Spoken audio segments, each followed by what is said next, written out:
a 22 millas de la costa de Gijón, justo encima del caladero de Carrandi. Una cuña, una fosa abisal que nos lleva a 4.000 metros de profundidad hasta un lugar inhóspito, un lugar sin luz, sin sonidos y habitado por seres con un aspecto horripilante, con un aspecto de pesadilla. Muchos de ellos todavía no catalogados por la ciencia. Uno de ellos, el animal estrella, el mayor...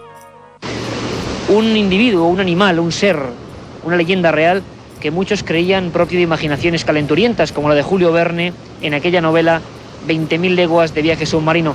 Pero de un tiempo a esta parte, precisamente aquí en Carrandi, los pescadores, las personas que utilizaban palangre o que arrastraban redes de bajura, han encontrado hasta 15 cadáveres de este tipo de seres. Cadáveres que podían llegar a medir 15-16 metros, pero nunca se ha visto uno de ellos vivo. Nunca se le ha grabado, se le ha filmado en libertad, en su hábitat real. No se sabe ni cómo come, ni cómo se desarrolla, ni cómo se reproduce. Es un auténtico monstruo que sabemos que está aquí abajo, que existe. Y Trasglobe Films, una de las productoras más importantes de Europa, ha diseñado lo que llama Proyecto Kraken. Este mismo barco, desde el que ahora estoy hablando, desde el que el equipo de Milenio 3 está hablando, mecido por el oleaje, ahora mismo tremendamente fuerte, el barco investigador, pintado en verde, un tanto herrumbroso por tantas misiones ya realizadas en estos mares. El agua sube prácticamente ahora hasta nosotros y aquí se está fraguando esta historia digna de los aventureros, digna de aquellas personas del siglo XIX que investigaban lo desconocido sin miedo a nada. Así es la gente de este proyecto Kraken. Y aquí estamos. Milenio 3 no se conforma con dar las noticias, sino está donde ocurren los hechos. Esa es nuestra filosofía. Y nuestro equipo, Carmen Porter, Carlos Barroso, Katia Rocha y este que os habla, Iker Jiménez, estamos aquí, micrófono en mano, con el micrófono de la cadena SER, para, por vez primera quizá en la historia, describir nuestro abismo, el abismo que está bajo las costas españolas. Estamos viendo ahora mismo imágenes increíbles, imágenes de tiburones de aspecto ciego, de peces de forma anguiliforme, con grandes bocas, que pasan ahora mismo delante del monitor 2 de la cámara instalada por Trasglobe a 1.000 metros de profundidad. Una obra de verdad titánica, con muchos impedimentos. El mar está causando problemas, las condiciones climáticas quizá no son los mejores, pero aquí nadie se echa para atrás, ni mucho menos. Un programa, lo comprobaréis, distinto, diferente a los demás. Hoy, este domingo, estamos en plena alta mar, buceando, poniendo los ojos de la técnica del ser humano en lo más profundo de nuestro planeta. Y aquí está, como siempre, para contaros la historia, Milenio 3. La otra realidad. Milenio 3. En la cadena SER. Mira, ¿dónde estamos ahora exactamente? Cuéntanos un poco dónde estamos. Pues estamos a unas 22 millas al nordeste del puerto de Gijón. Estamos a 1,5 millas de donde fondeamos ayer la primera cámara. Y bueno, estamos un poquito al oeste de Carrandi, en una zona que hicimos una batimetría y encontramos un foso, ¿no? Un cañón. Entonces estamos fondeando la segunda boya, aproximadamente 550 metros, en lo que es el vértice del cañón, para intentar hacer el triángulo que rodee este principio de cañón, ¿no? ¿Se sabe más o menos hasta dónde llega la profundidad del cañón? Sí, el cañón, bueno, empieza aquí en 500 metros, empieza a hacer una especie de V y, bueno, hemos sondado a 2 millas más o menos, unos 800, 900 metros, y a partir de ahí nos suponemos que llega hasta 4.000 metros más o menos.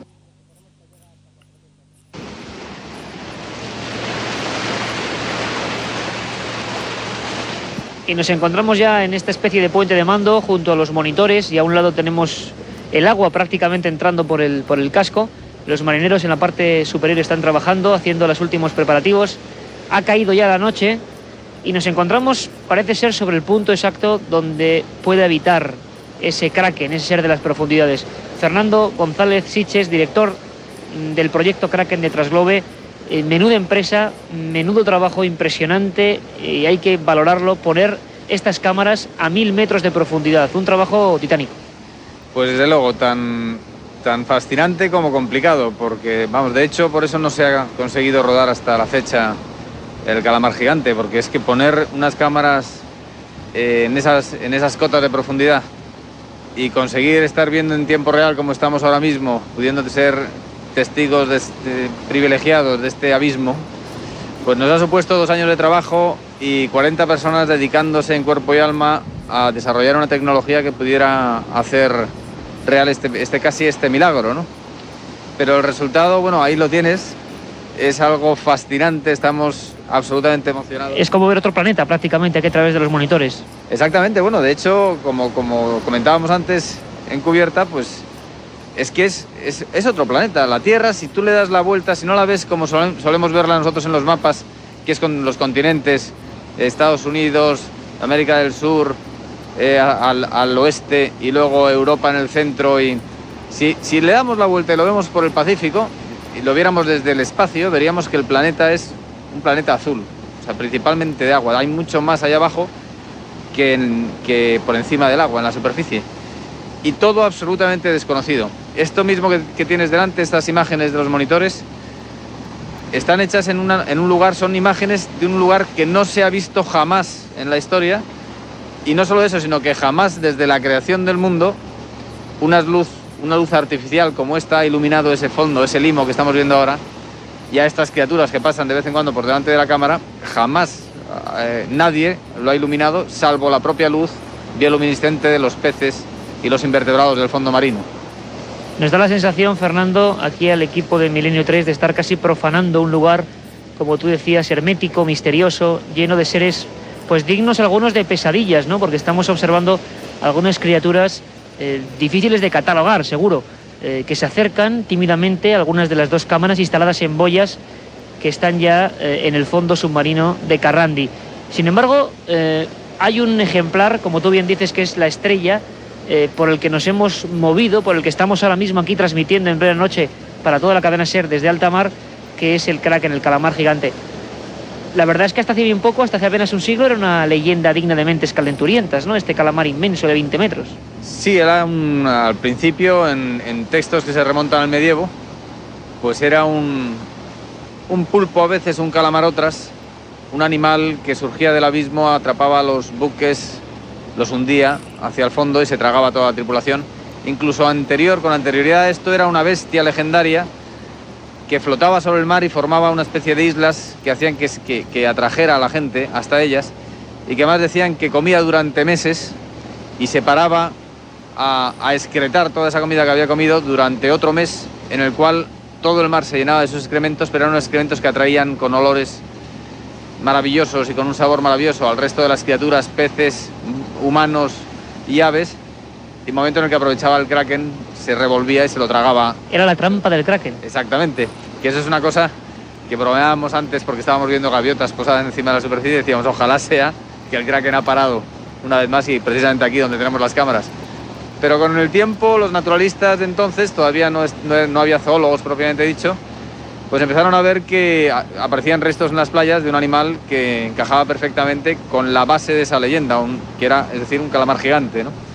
Y en 1760 aproximadamente, un noruego, le puso un científico, un naturalista noruego, pues catalogó este animal, le dio nombre científico, le puso el nombre Architeuthis, y desde entonces pues dejó de pertenecer a la leyenda y a esa criptozoología. Entonces, por supuesto, no existía la zoología, imagínate la criptozoología, no existía la palabra como tal, pero a partir de entonces ya empezó a ser pues un animal que pertenecía al mundo de la ciencia. Bueno, Milenio 3, el único medio de comunicación, la cadena SER, para toda España y para el mundo, que está enrolado en este proyecto, en el proyecto Kraken.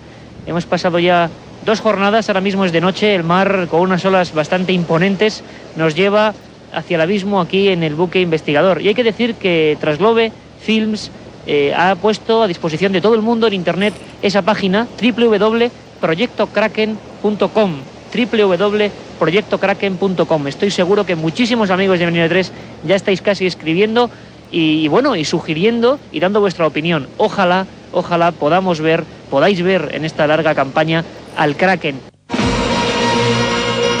Un viaje en busca del misterio. Milenio 3, en la SER. También los compañeros de Trasglobe y de este proyecto Kraken nos hablaban de un tipo de cebo muy especial, las cámaras a 1000 metros, se dice pronto, de profundidad, en estas aguas muy encrespadas, muy violentas ahora mismo. Están ya captando imágenes.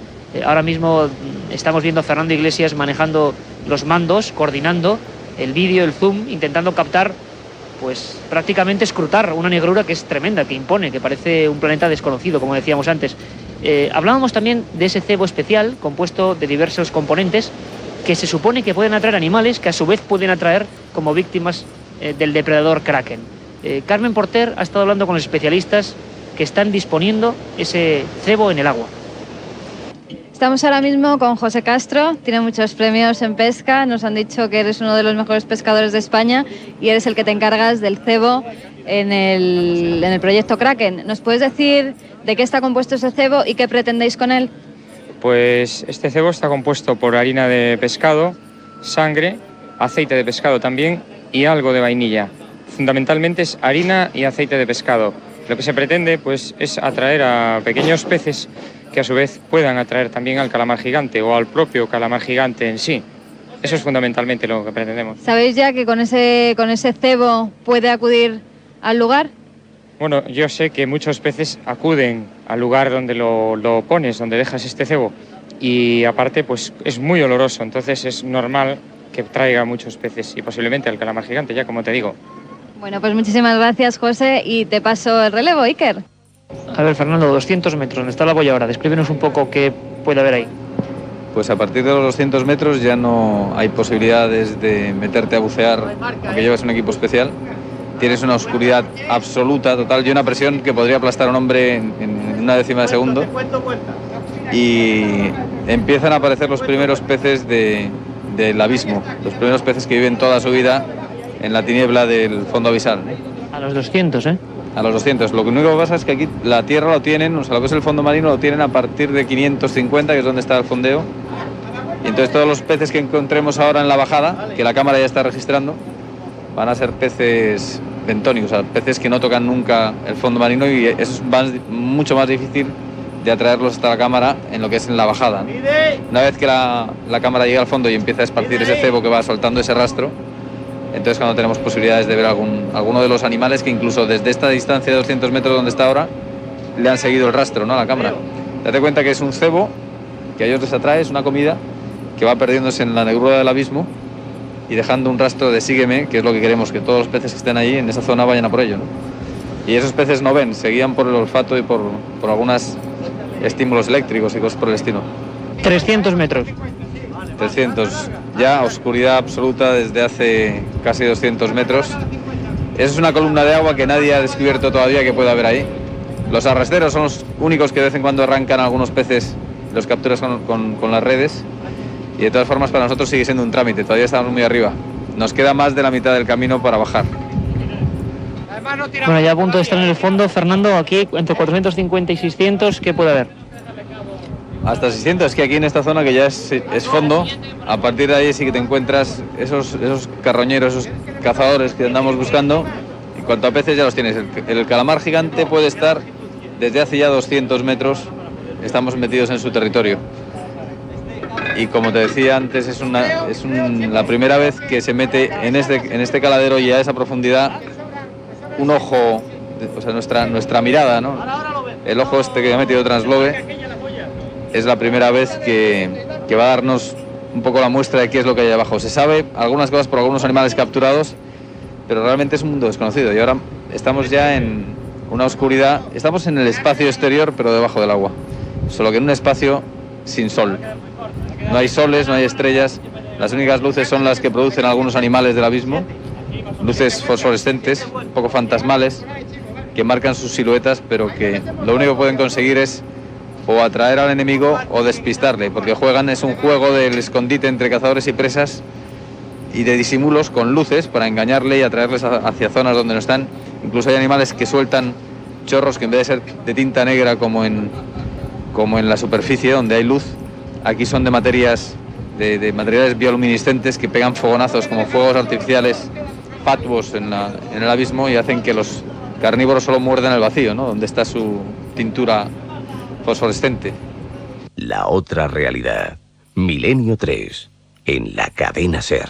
Oiga, por favor, ¿el realizador del spot de Bacardi 5? Sí, soy yo, a que lo bien, le gusta, ¿eh? Sí, lo hemos estado visionando, está bien. Dice usted Bacardi 5, dice usted que es un ron oscuro, que es distinto al normal. Ha quedado muy bien, yo creo. Dice lo de añejado al menos durante 5 años en barrica de roble americano. Contrapunto, está bien. Vamos de la cámara arriba, Está muy bien. bonito. Ahora una sola cosa, que Sí. en vez de salir la botella de Bacardi 5, sacaste una lata de tomate. Pero es que mi mujer tiene un supermercado y digo, pues aquí le damos salida. Ya, pues es que no es lo mismo, ¿eh? Pero iluminado bien, ¿no? Sí, no, la iluminación está Eso es lo correcta. importante.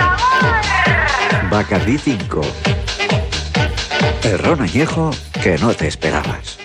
Una circunferencia de 1 metro. Me llegó a cegar los ojos y quedé casi inconsciente. Sobre el fenómeno ovni no existe término medio, o crees o no crees. En ambos casos, el libro Encuentros de Iker Jiménez resulta apasionante. Encuentros, la obra más completa sobre ovnis en España, desvela más de 300 casos y casi 400 fotografías. Y además incluye un CD con 80 minutos de reveladores testimonios. Encuentros de Iker Jiménez, publicado por editorial EDAF. Un viaje en busca del misterio. Milenio 3, en la SER.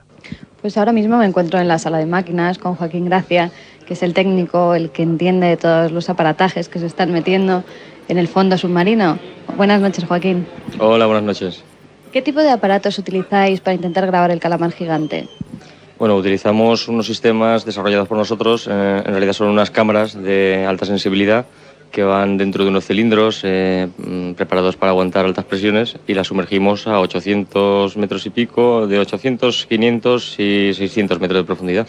¿Esta sala qué es? ¿Qué se puede ver aquí? ¿Qué intentáis? ¿Por qué habéis montado esta sala y para qué sirve?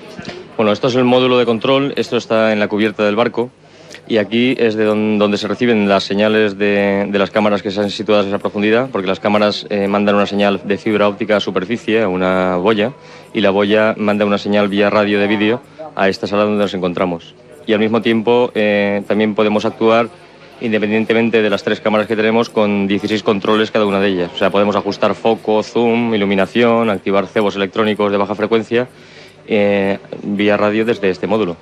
¿Habéis captado ya alguna imagen de algún pez extraño o pez del abismo que se pueda distinguir perfectamente, como estamos viendo imágenes aquí que habéis grabado anteriormente? Sí. Estas cámaras tienen una sensibilidad de 0,0025 lux y una claridad de imagen impresionante. Entonces hemos visto ya muchos peces anguila, una especie de anguilas albinas, algunos tiburones, son tiburones de gran profundidad, y otros organismos tipo cangrejo y pequeñitos que se unen cerca de la salida del cebo. Pues muchísimas gracias. Desde aquí ya paso el control a Iker. Habría que decir que mucha gente nos pregunta, Fernando, si se sabe. Es una pregunta que prácticamente nos pasa el resto del equipo, Carmen Porter, Katia Rocha, Carlos Barroso. Comentan muchos oyentes, me dicen, que es voraz, es un animal, hay indicios de que sea agresivo. Bueno, todas las teorías sobre el comportamiento del calamar gigante son eso, teorías. No se sabe absolutamente nada porque no se ha visto jamás vivo. Pero extrapolando la conducta de otros calamares conocidos, otras especies más comunes, pues sí, efectivamente a nosotros el grupo de científicos que hemos contratado como asesores, entre los cuales está Ángel Guerra y Ángel González, nos decían que con bastante probabilidad es un animal agresivo y por lo tanto no convendría meterse en un submarino tripulado. De hecho, por eso nosotros llevamos, además de estas cámaras, un submarino de control remoto, porque decían que probablemente sea agresivo. Yo no sé la voracidad que tendrá, probablemente será una voracidad importante dado el tamaño. Y además teniendo una tasa de crecimiento como la suya, que es la mayor del reino animal, pues me imagino que necesitará estar comiendo casi de forma permanente, casi como el de la leyenda que comía durante meses. Y el misterio, Fernando, es que es un animal que nunca se ha visto vivo.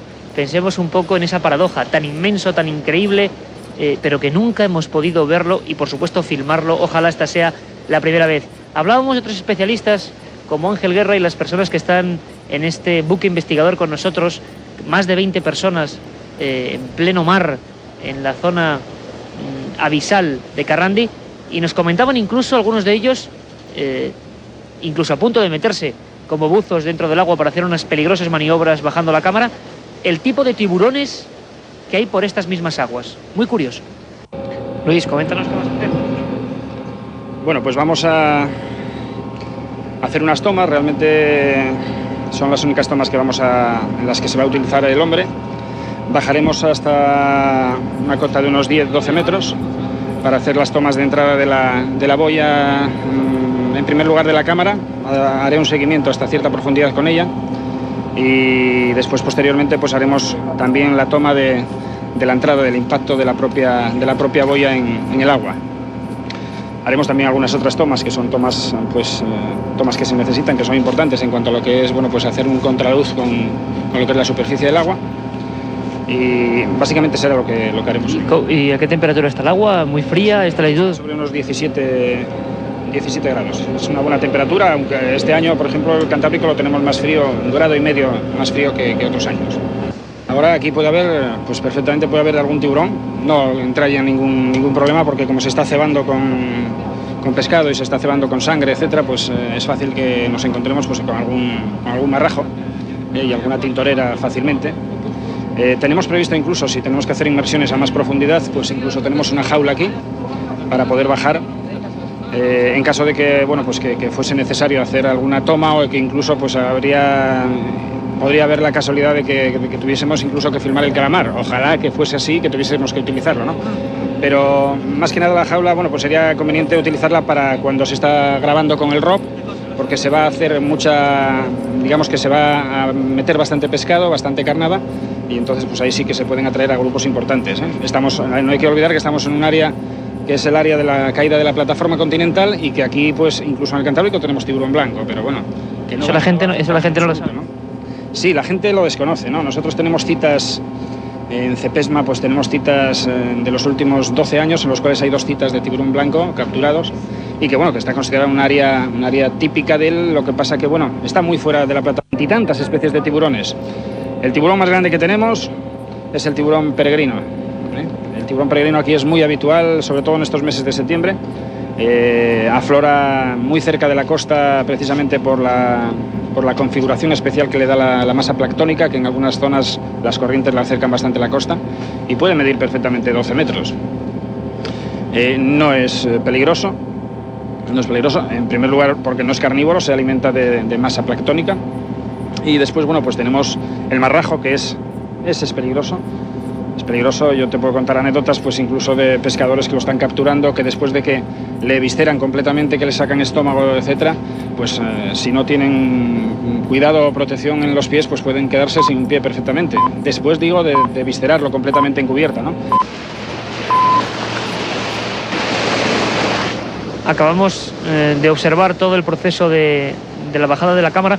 Fernando, parece que de un tiempo a esta parte, en esta misma zona de Carrandi, se han encontrado varias especies, pero especies que no son precisamente el Architeuthis, el gran calamar gigante, sino uno bastante más chato, con garfios en los tentáculos, de aspecto quizá un poco más agresivo. Taningia danae es su nombre. Exactamente, el Taningia. Esa es la segunda gran estrella de nuestra película, nuestro segundo gran reto y gran objetivo. Es un calamar que es bastante más pequeño, tiene un peso aproximado de 150 kilos de máxima, pero es quizá incluso más atractivo para la ciencia que el propio Architeuthis. El Architeuthis, en cuanto a su estructura, a su fisiología, es muy parecido a un calamar convencional, el que todos conocemos, que todos hemos comido, y este Taningia es el raro de la familia. Es un calamar muy plano, muy chato, con unas grandes mazas, unos tentáculos acabados en órganos bioluminiscentes, con los cuales se comunica posiblemente o probablemente. Y tiene también, como bien decías, en vez de tener ventosas, tiene garfios. Y eso le hace un animal increíblemente extraño de aspecto. Sobre todo, tú imagínate, si apagamos aquí las luces, si te fijas, se queda completamente oscuro. Pues imagínate ahora que empezaras a notar una fosforescencia que se va acercando y que va aproximándose a este cebo que tenemos, que ahora mismo no se ve, pero que la propia luz bioluminiscente del calamar los iluminaría tenuemente, y al final acabamos viendo el ojo este enorme que tiene y cómo pasa alrededor. Podría ser algo espectacular, ¿no? Sin embargo, estamos viendo allí, aquí en la cámara 1, que nos ha dado antes unos problemas por los zarandeos a los que es sometida en la bajada de tantos metros. Me parece una especie de mancha allí también, siempre de un color como negruzco, parduzco. Eso podría ser algún tipo de pez, habría que catalogarlo, pez pelícano, alguna historia de este tipo. ¿Qué puede ser aquello, Fernando? No se ve muy bien, pero ¿qué puede ser? Pues a mí me da un poco de miedo decirte qué pueda ser, porque es que me doy cuenta que me sobrepasa. O sea, me ha pasado en algunas ocasiones estando en la selva, me ha pasado en algunas ocasiones a mucha menor escala en el arrecife buceando, pero joder, aquí es que esa estructura, ese pez, o sea, nada de lo que veo en este pez es común a los patrones que yo tengo, entonces no me atrevo a decirte, ojalá fuera un pez pelícano, pero hasta que no se acerque además más, se ve en movimiento. Es que me gustaría que la gente pudiera ver a través de nuestras palabras. Ahora se ha ido esta cámara, se ha ido a negro, ¿qué ha pasado? Lo mismo en la penumbra, o sea, los focos que tenemos aquí, el dimmer, yo subo y bajo la intensidad de la luz para que los peces estos peces que viven en perpetua oscuridad no se asusten mucho, y siempre estás jugando al límite de poder verlos. Pero claro, eso te hace ver en esta penumbra movimientos que son como bien serpentiformes, que nos pegan, nos llevan asustando desde hace 3 días, y cuando enciendes más la luz, algunos se han quedado, como el caso del tiburón, pero otros muchos y casi todos lo que hacen es salir. Hemos tenido 2 ocasiones, 2 peces diferentes de forma anguiliforme también, que gracias a Dios han huido hacia la cámara y nos ha dado tiempo a cogerlos, pero muchos como este que has visto pasar, pues lo que hacen es alejarse. Hay que darles tiempo, esto lleva 3 días cebándose y van a tener total de 15 días, al final va a ser una parte de su ecosistema. Fernando, ¿podría haber peligro de que una de estas cámaras en los días que ya vosotros continuéis la campaña en Proyecto Kraken corriera algún peligro por causa de algún animal? Quizá un kraken pues de gran tamaño podría soltar la cámara o podría agredirla. Desde luego que sí, hay posibilidades, un kraken o un vertebrado. A mí me preocupa más un vertebrado por la fuerza que puedan tener, un tiburón de gran tamaño. Y en el abismo se sabe que hay tiburones muy grandes. Ya no te hablo del megamouth, que es famoso, porque eso sería ya un milagro que apareciera, pero son realmente monstruos enormes y tenemos colgando bolsas de pescado. Entonces no me extrañaría nada, o el mismo cilindro del cebo, pues que en un momento determinado, más que la cámara corre poco peligro, pero lo que sí que corre peligro es la estructura que sujeta al cebo, que llegue uno y lo enganche y se lo lleve, ¿no? Entonces tendríamos que volver a subir y volver a cebar, lo cual es un proceso que nos puede llevar un día por cada boya, ¿no? Un lugar completamente desconocido, aquí en la oscuridad, en las costas asturianas, tan cerca de la península, como decía Fernando González, auténticos monstruos que vagan por aquí abajo. Vamos a intentar aprender más de ellos. Una pregunta importante, Fernando, ¿qué supondría, pongámonos en el aspecto más positivo, a pesar de que el trabajo, lo repito de nuevo, es titánico, cada proceso son horas y horas, porque todo requiere de una técnica al milímetro? Fernando, ¿qué supondría que tras Globe Films, esta expedición española, captase por vez primera el kraken? ¿Qué supondría? Bueno, pues para nosotros lo primero que supondría es ver cumplido un sueño de infancia casi. Supondría hacer historia.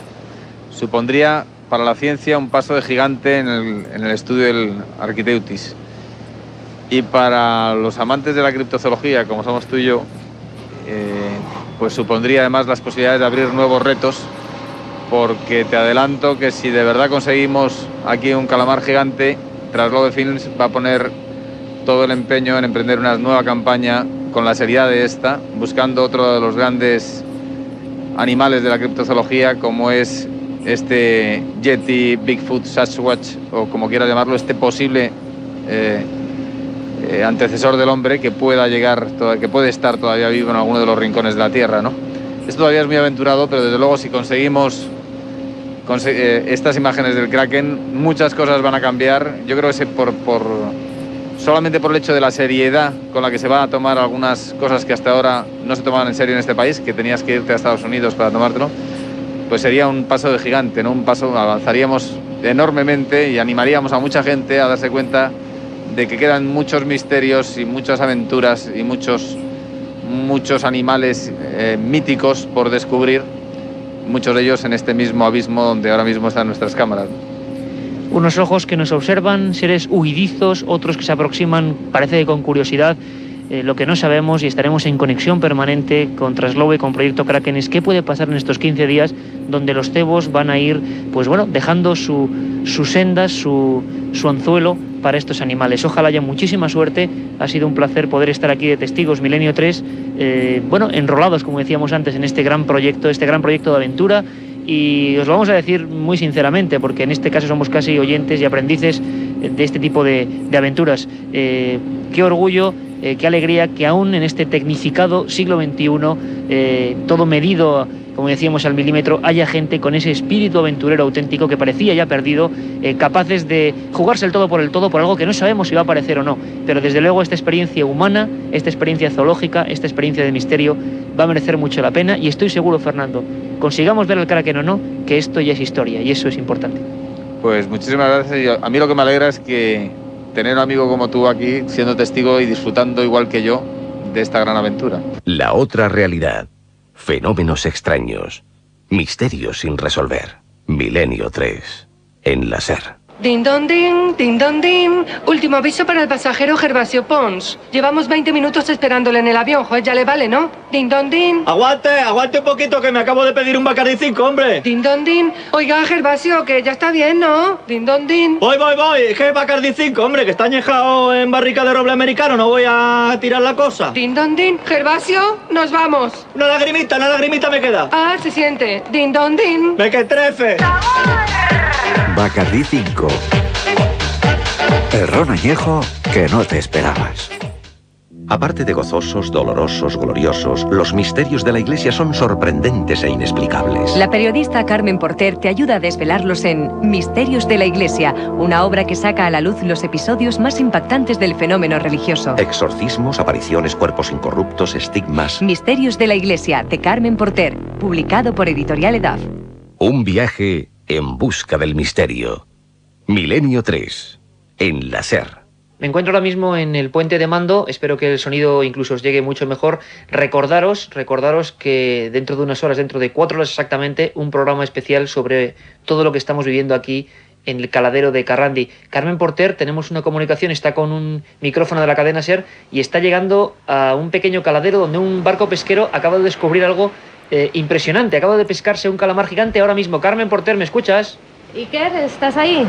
Te recibimos perfectamente, Carmen. Pues mira, Iker, acabamos de llegar con la lancha hasta el pesquero que ha recogido en sus redes un calamar gigante. Nos han dicho que puede tener entre 5 o 6 metros. Ahora mismo estamos subiendo hacia el pesquero y ya lo tenemos aquí delante. Iker, es un ejemplar bastante grande y vamos a ver lo que nos dicen ahora los estudiosos. Te paso la comunicación y hasta dentro de unos momentos. Nos dirigimos ahora mismo hacia el lugar, salimos del puente de mando con los expertos del CEPESMA. Vamos a ver qué dice la gente y vemos ya un remolino en el barco pesquero. Parece ser que sí, que hay a simple vista, lo estamos viendo, que hay un Architeustis que se acaba de descubrir. Nos dirigimos hacia allí. La otra realidad. Fenómenos extraños. Misterios sin resolver. Milenio 3. En la SER. Acaba de surgir en Carrandi, el lugar donde la expedición Proyecto Kraken está allí en estos momentos. Y bueno, menuda sorpresa que en ese mismo lugar haya surgido este monstruo, ahora en una caja azul, recién sacada de la lonja de Gijón. Los especialistas están cogiendo ahora mismo los tentáculos con un sinfín de ventosas, unos tentáculos gruesos, muy gruesos realmente, como dentados. Y el cuerpo es cilíndrico y muy grande. Se calculan más de 5 metros el cuerpo de este Architeutis. Teníamos indicios de que pudiera ser un animal que no era un Architeutis, pero sí que es un Architeutis. Es el último calamar gigante recogido en España hoy mismo y la cadena SER Milenio 3 está presente en este último hallazgo criptozoológico. Realmente interesante para toda la audiencia vivir aquí. Todavía se oyen los maquinarios de la lonja de Gijón y aquí tenemos esta especie todavía tan misteriosa que ha emergido pues hace escasas horas. Ha sido capturada por un pesquero que continúa descargando el pescado y que estaba en la fosa de Carrandi. Uno de 6 metros, de 8 metros ahí es un poco más, no sé, hasta que no estén dando los tentáculos, pero puede venir sobre 5 metros. La lonja... ¿Cuánto calculas? ¿Decías? Yo creo que sobre unos 5 metros. ¿Y ha perdido alguno de los tentáculos o se han roto? Es que ahora hay que extenderlo bien, pero yo creo que le están dando los 2 tentáculos. El bicho está muy bien conservado. ¿Qué indicio es de que esto se haya recuperado hoy en la misma zona donde estábamos? Pues ahora tendremos que hablar con el armador, pero el indicio es que estamos por buen camino, ¿no? Aparecen siempre por estas fechas, por eso hemos elegido estas fechas para realizar la expedición y confiamos que lo que vemos aquí muerto pues lo podamos ver vivo. ¿Se le puede ver el ojo o...? Sí, pero hay que extender bien. Hay que extenderlo bien todo, ¿no? Hay que extenderlo. Porque bueno, podríamos no me contar... gusta tocarlo ahora, claro, porque es mejor tenerlo bien extendido. Pues se puede igual romper o algo, ¿no? No, romper no, pero hay que extenderlo bien. Está capturado en el Pozo Lavacados. ¿En el lugar donde estabais? En el lugar donde estamos grabando. ¿Y qué indicios os da eso? ¿Sí? ¿Qué indicios da eso? Ahora mismo hay... Eso vuelve de nuevo a reiterar la importancia de la zona y realmente que allí, justo debajo donde estábamos con el barco, los tenemos. Vamos a intentar hablar con el patrón. Una preguntilla nada más. ¿Dónde ha capturado el calamar, el Aukiteutis? Ahí fuera, ahí, sobre 300 y pico de brazos. ¿En el mismo sitio donde la gente está buscando? ¿No es el...? No, más o menos. Los brazos estabais en el pozo. Sí. Bueno, más o menos, nosotros pasamos del pozo y por ahí digo yo, más o menos. Sí, ¿Y cuando salió hacia arriba estaba vivo el calamar? ¿No movía ya nada? No. Eso viene en el saco y ya viene. Viene muy deteriorado por el arrastre y por todo lo que entra en la red de No sabes a qué hora lo coges ni... ¿Lo han podido ustedes tenerlo extendido en el barco, más o menos cuánto mediría o no? Yo lo metí en la caja y listo. Curioso, ¿no? ¿Ha cogido usted más en sus años de...? ¿Ha podido coger más calamares de este tipo? Calamar no, pota. Otros más grandes que tiene en Luarca. Los que tienen en Luarca, pero algunos de 5 y 6 metros y 7, ¿no? 80 kilos tendría. Bueno, no, es otra especie. Otra especie distinta. Corta, pero más robusta. Pues le dejamos aquí trabajando. Muchas gracias. Pues aquí continuamos en el barco investigador, poniendo recta final a este programa especial de Milenio 3. Quiero avisaros a toda la audiencia que esta misma noche, una hora mucho más extensa, con muchos más documentos de este programa, creo distinto a todo lo que hemos hecho. Y no podíamos poner el colofón sin poner la mirada en Egipto, en el país de los faraones, pues a unos 4.000 kilómetros de aquí, del abismo donde estamos. Y allí está el único reportero español que está en ese lugar, se llama Francisco Contreras y por supuesto es corresponsal de Milenio 3. Francisco, ¿qué está ocurriendo en Egipto ahora mismo, compañero? Buenas noches, Iker, buenas noches a toda la audiencia de Milenio 3, Cadena SER, desde la entrada a la Gran Pirámide de Keops en la meseta de Giza, en el Cairo, cuando faltan 24 horas para que se pueda producir uno de los grandes descubrimientos arqueológicos del siglo XXI, la apertura de la cámara secreta de la Gran Pirámide, la puerta de Gatenbrick. Habría que decir, Francisco, para quien no esté atento, es una de las noticias arqueológicas del siglo, sin duda alguna. Hace 10 años, un pequeño robot llamado Upuaut abría una de las cámaras ocultas, un pasadizo oculto, que acababa en una puerta que nunca se ha podido saber qué había detrás de ella porque, bueno, las investigaciones se pararon en seco. 10 años después, el gobierno egipcio retoma los hechos, nadie sabe qué puede haber ahí atrás. Francisco, tú estás ni más ni menos que allí, en la meseta de Giza. ¿Qué se está especulando? ¿Qué se está diciendo? ¿Qué se supone que puede haber ahí atrás? Bueno, de momento te informaría que si hay un término para denominar todo esto sería expectación e incertidumbre. De Milenio 3, la cadena SER es el único medio de comunicación acreditado para el evento español. En el Hotel Mena House se está instalando ya una sala de prensa con diferentes pantallas para transmitir en directo el evento. Hay que matizar que todo ocurrirá la madrugada del lunes al martes, del 16 al 17, en directo por el canal satélite digital National Geographic. Empezará a la 1 de la mañana y se reemitirá a las 9 de la noche. Y bueno, pues los arqueólogos Hawass, el director del Consejo Supremo de Antigüedades egipcio, y Mark Liner son los encargados de llevar el experimento. ¿Qué van a hacer? ¿Qué es lo que se va a hacer? Efectivamente, como decías, en el 93 Rudolf Gatenbrick descubría en uno de los canales de ventilación que hay en la Cámara de la Reina una pequeña losa, una pequeña puerta.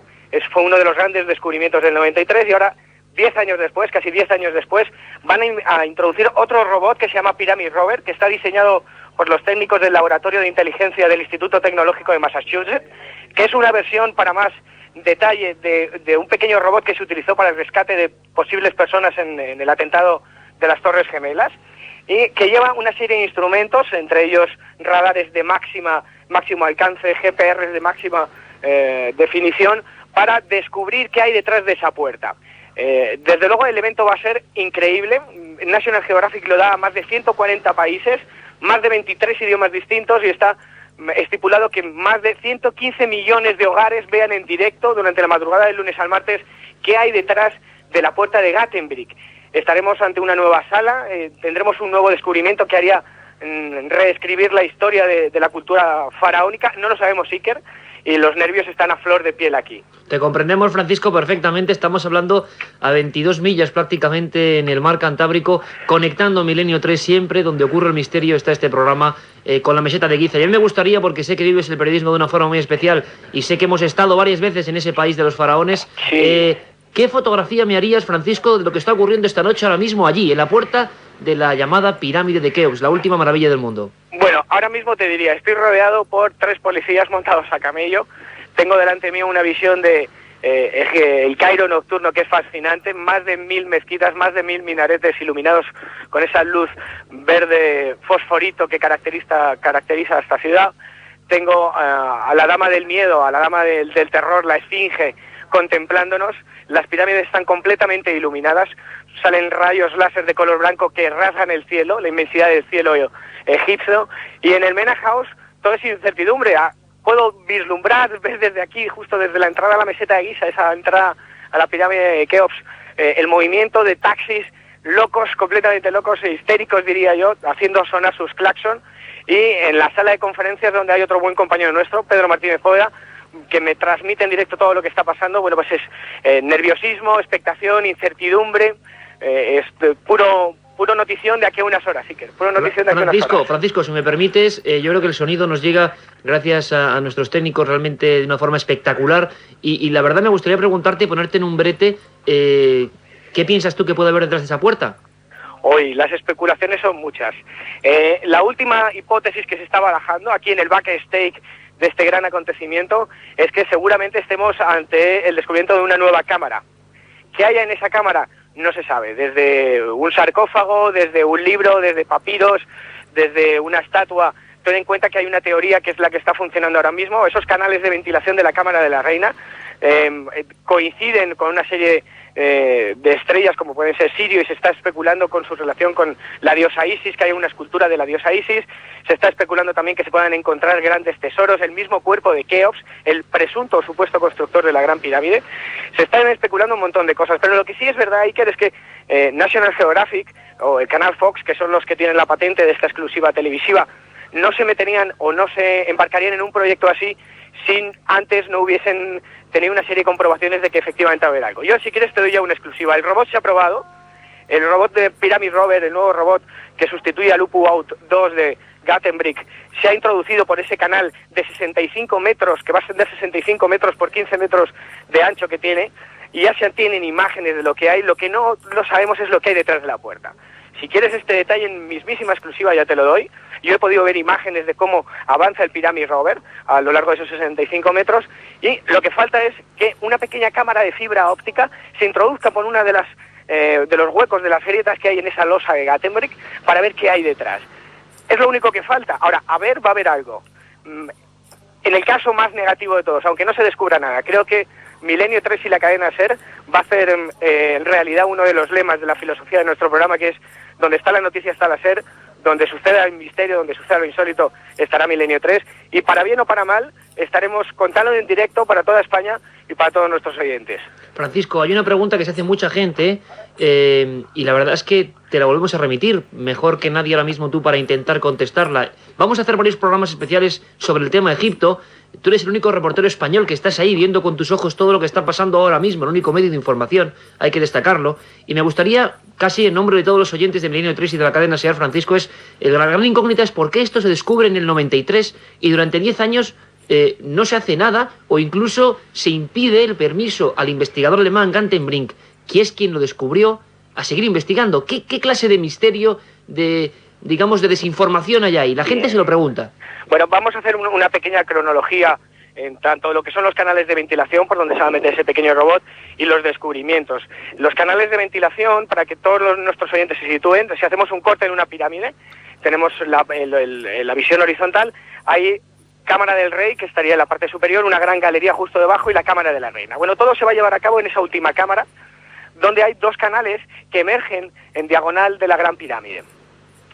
Esos canales se llaman canales de ventilación porque Dixon en 1800, en el siglo XIX, los descubrió de forma fortuita y no se sabía muy bien para qué servían. La relación de estos canales de ventilación, mal llamados o etiquetados como canales de ventilación, tiene una estrecha relación con la simbología del faraón y el paso hacia el otro lado, ¿no?, al mundo de los muertos.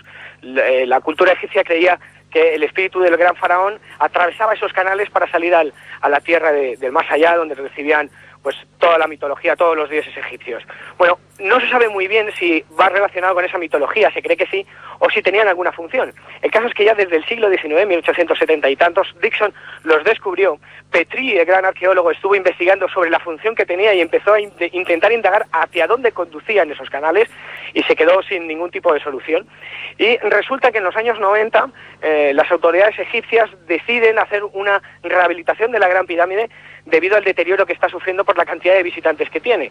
Entran más de 500 y 600 personas al día en esta maravilla del mundo y va deteriorando por la condensación de vapor de agua las paredes y había que ver si se podía tener más ventilación. Llaman a Rudolf Gartenbrink, un ingeniero alemán, y construyen un pequeño robot que se llamaba Upuaut, que significa el abrecaminos, que corresponde curiosamente a un dios egipcio en la mitología, para intentar ver si a través de esos canales se puede instalar una serie de ventiladores que armonicen la atmósfera de dentro de la Gran Pirámide con el exterior. Bueno, Gartenbrink, la sorpresa que se lleva el 22 de marzo de 1993, cuando está en la Cámara de la Reina, en la cara sur, creo recordar, introduce el robot, es que se encuentra con una losa que tiene como una especie de manillas de cobre y que tiene una grieta en el lado derecho, y ese es el gran descubrimiento. Él, cuando consigue las imágenes, se las presenta a Zahi Hawass, que es el director de la meseta arqueológica de Giza, y ese descubrimiento, entre comillas, se silencia, porque cualquier descubrimiento de la Gran Pirámide rompe la ortodoxia arqueológica de este país, porque hay que reescribir como si fuera un puzzle toda la historia. Hasta día de hoy se suponía que se sabía todo, absolutamente todo de la Gran Pirámide, que todo estaba descubierto, y estamos en un país, o estoy en un país, donde en cada momento se descubren cosas nuevas que hacen variar la cronología de la cultura faraónica, que plantean muchísimos más misterios, más enigmas. ¿Por qué se ha esperado tanto tiempo? Si quieres que te diga mi opinión personal, Iker, yo creo que por meros intereses económicos. A día de hoy hay una gran polémica porque, desgraciadamente, tanto Zahi Hawass como Mark Lehner, que son los arqueólogos o los dirigentes de National Geographic, los responsables de National Geographic para este evento, querían sepultar el nombre de Gartenbrink porque no correspondía o no seguía las líneas ortodoxas que ellos tienen, ¿no? Y bueno, parece ser que todo ello no va a ser un problema, que Gartenbrink y su puerta y su descubrimiento va a seguir estando ahí, que se le va a dar la importancia que merece, pero bueno, como te decía, a modo personal yo creo que ha habido muchísimos intereses económicos para que todo esto salga a la luz, como pasan muchísimas cosas en Egipto. Pasan muchísimas cosas en Egipto. De todas maneras, sí me gustaría darte otra información que parece que se está obviando y que va a ocurrir también durante la noche del lunes al martes. A pocos kilómetros de aquí, justo detrás de la meseta de Giza, que tú bien conoces también, Iker, está lo que se denomina el cementerio de los trabajadores de la Gran Pirámide. Bueno, pues justo cuando Pyramid Rover, ese pequeño robot, acabe de ver lo que hay en la puerta, detrás de la puerta de Gartenbrink, iremos todos al cementerio de los trabajadores, donde se encontró un sarcófago con más de 4.500 años de antigüedad, y se va a abrir por primera vez para ver qué es lo que hay ahí. Impresionante, es decir, que Francisco. todo promete ser una noche especial, una noche para vivir el misterio en su más pura esencia, y por supuesto, Iker, Milenio 3, la cadena SER, está ahí. Francisco, realmente te envidiamos desde aquí, desde el abismo, donde hemos visto, y te contaremos a la audiencia, ni más ni menos, un montón de cosas increíbles. Estamos en comunicación entre la criptozoología y el misterio auténtico de la arqueología desconocida de Egipto. De todas formas, estoy seguro que muchísimos oyentes te están envidiando por estar en ese momento en el punto de la noticia, como debe ser, Francisco, y la verdad es que te felicitamos por ese estupendísimo trabajo, y además avisamos a cualquier programa de la cadena SER para que estemos en permanente contacto. De todas formas, antes de despedirme, compañero, me gustaría decirte, sigue impresionando tanto estar a la sombra de la Gran Pirámide, ¿verdad? ¡Buah! Son 140 metros con más de 2 millones de rocas, de bloques de piedra caliza. Algunas de ellas sí que pesan 40 toneladas de peso, y a uno se le rompen los esquemas, ¿no? Para saber cómo emergió esto, cómo se construyó, y uno sigue sintiéndose muy pequeñito a su lado, muy pequeñito a su lado. El aroma que tienes, la atmósfera que se vive alrededor de Kefren, de Keops, de Miquerinos, y pasear por el Cairo, por el Khan Khalili, por sus callejuelas, por la mezquita de Saladino, sigue siendo increíble, maestro.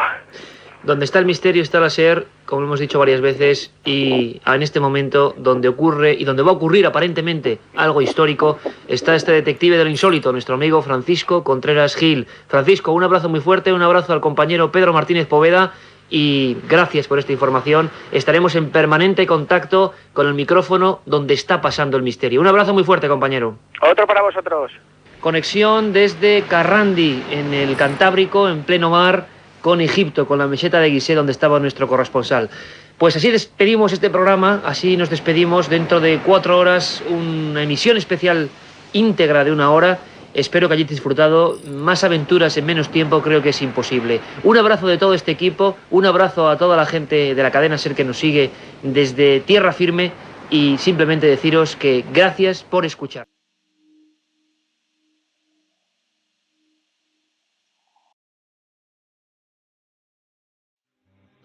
Tengo que advertir, como ya lo ha hecho el compañero Joseba Larrañaga, que el programa de hoy es duro, el programa de hoy es de impacto.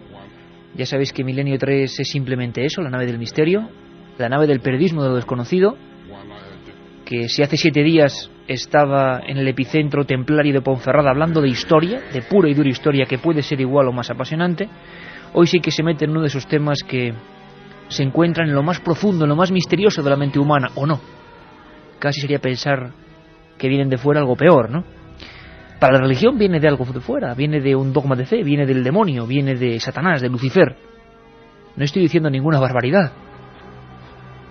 Es una norma que si se creen unas cosas, ha de creerse en ellas. Sin embargo, a día de hoy, la ciencia imagino que tendrá que tener su opinión. Hoy van a hablar aquí, como siempre, todas las partes, y van a hacerlo analizando esos documentos, y van a hacerlo hasta lingüistas que nos van a enseñar qué pueden ser esas frases, a qué se parecen, a qué no se parecen. Vamos a conocer cosas impresionantes, vamos a conocer historias, algunas de ellas truculentas, algunas de ellas no muy bien resueltas. Algunas que dicen que están en legajos antiguos que nunca saldrán a la luz en los archivos del Vaticano. Y algunas, incluso, para mayor sorpresa, que se descubrieron como auténticos expedientes X españoles aquí, muy cerquita. No os perdáis la historia de una niña, Antonia Batista, que abrió un proceso judicial, quizá el primero en la historia de este país, de estas características, una niña, como digo, que ante médicos, alcaldes, empezó a hablar en perfecto latín.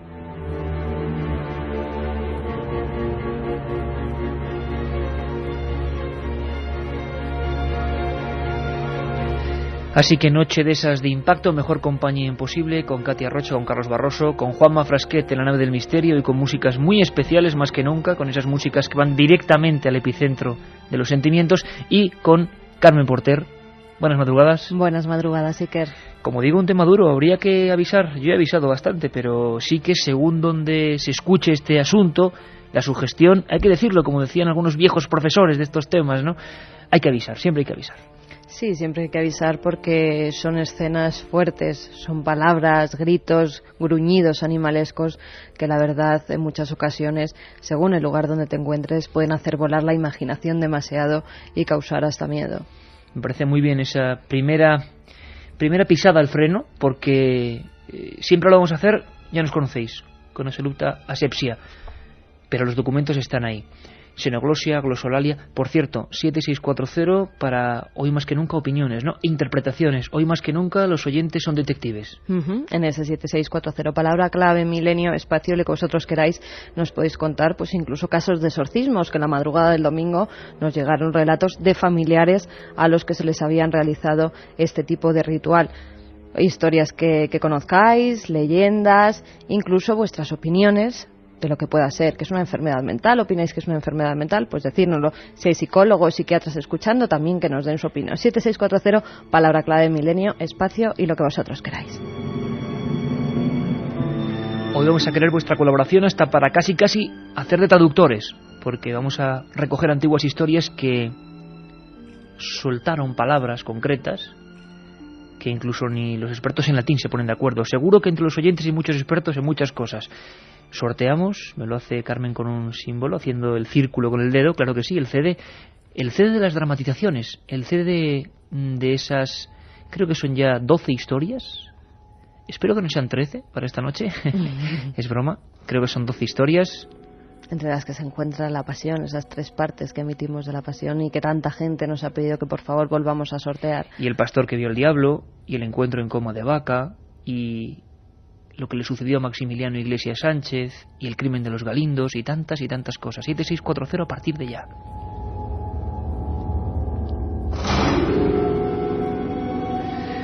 Pues ahí está el término. Empezamos aprendiendo la lección. Xenoglosia, glosolalia. Carmen, ¿empezamos el viaje? Vamos a ella.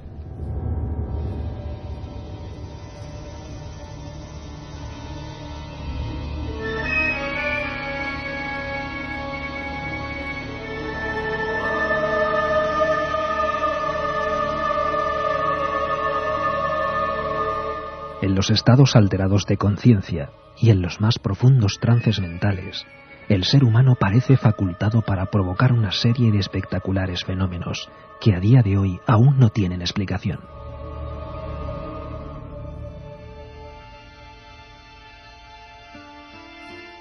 Uno de los más asombrosos es la llamada xenoglosia, o capacidad para hablar idiomas que el sujeto jamás tuvo oportunidad de aprender. La psiquiatría no puede explicar del todo esta anomalía supuestamente generada por el cerebro, y para otras instituciones, como la Iglesia, se trata de síntoma certero de posesión demoníaca.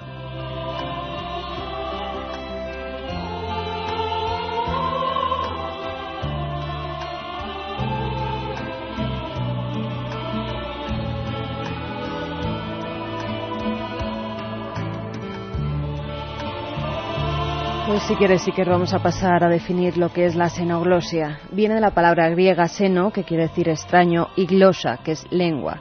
El primero en introducir este término es Charles Richet, que lo utilizaba para referirse a una manifestación del inconsciente que prueba la memoria del mismo.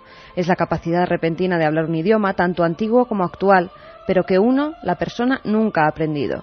Los que abogan por la reencarnación atribuyen esto a un idioma conocido en una vida anterior. Sin embargo, la criptomnesia puede explicar este fenómeno. Dice que es una persona que olvida la formación que fue aprendida anteriormente, normalmente en la niñez, y la recuerda posteriormente sin saber su origen.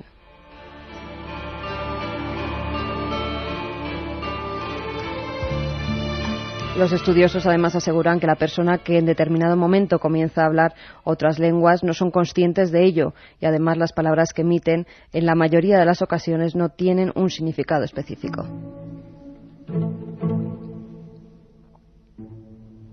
Ahí incluso iremos desgranando algunos textos, pero textos bíblicos, algunos de los más antiguos, testimonios de xenoglosia o de glosolalia, ¿no? Hay varias referencias en la Biblia. Algunos de los profetas, como San Marcos y San Lucas, hacen referencia a que la primera demostración pública que hizo Cristo tras ser bautizado fue realizar un exorcismo. Bien, pues en ese exorcismo estaba predicando en la sinagoga de Cafarnaú cuando uno de los presentes comenzó a lanzar improperios contra Jesús en distintas lenguas. Entonces el Mesías le dijo: dejadlo en paz y salir de él. Inmediatamente el hombre cayó al suelo dando fuertes gritos mientras salían los espíritus impuros de su cuerpo.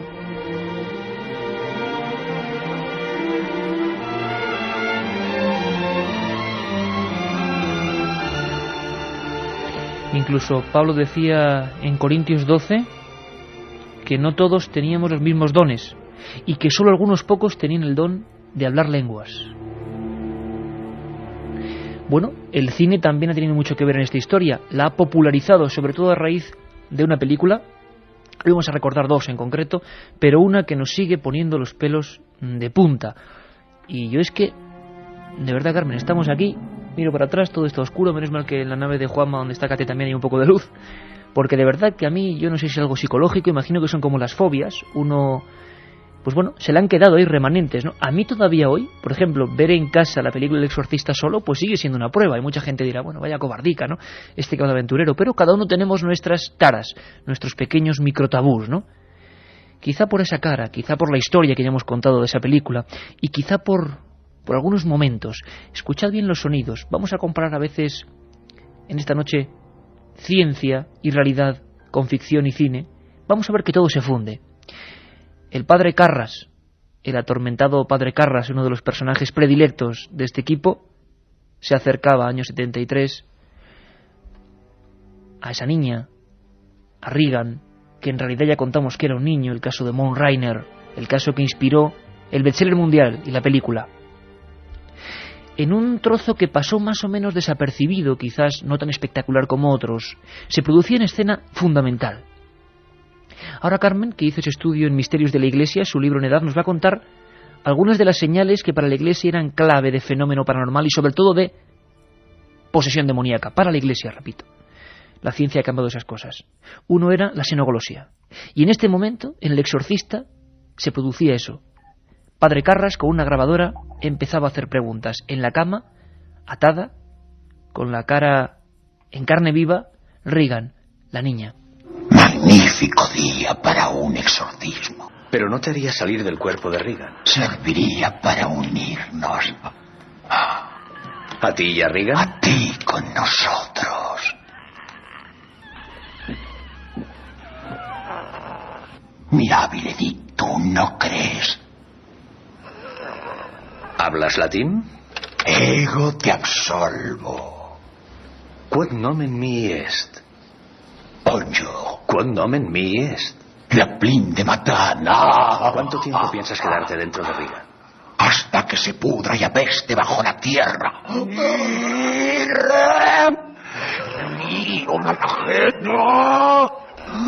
Oh, me suena Baruch, le da Foxe, Baruch, ni remo, me sonan. ¿Quién es? Y no malajen, Anderson. Oh, ni remo.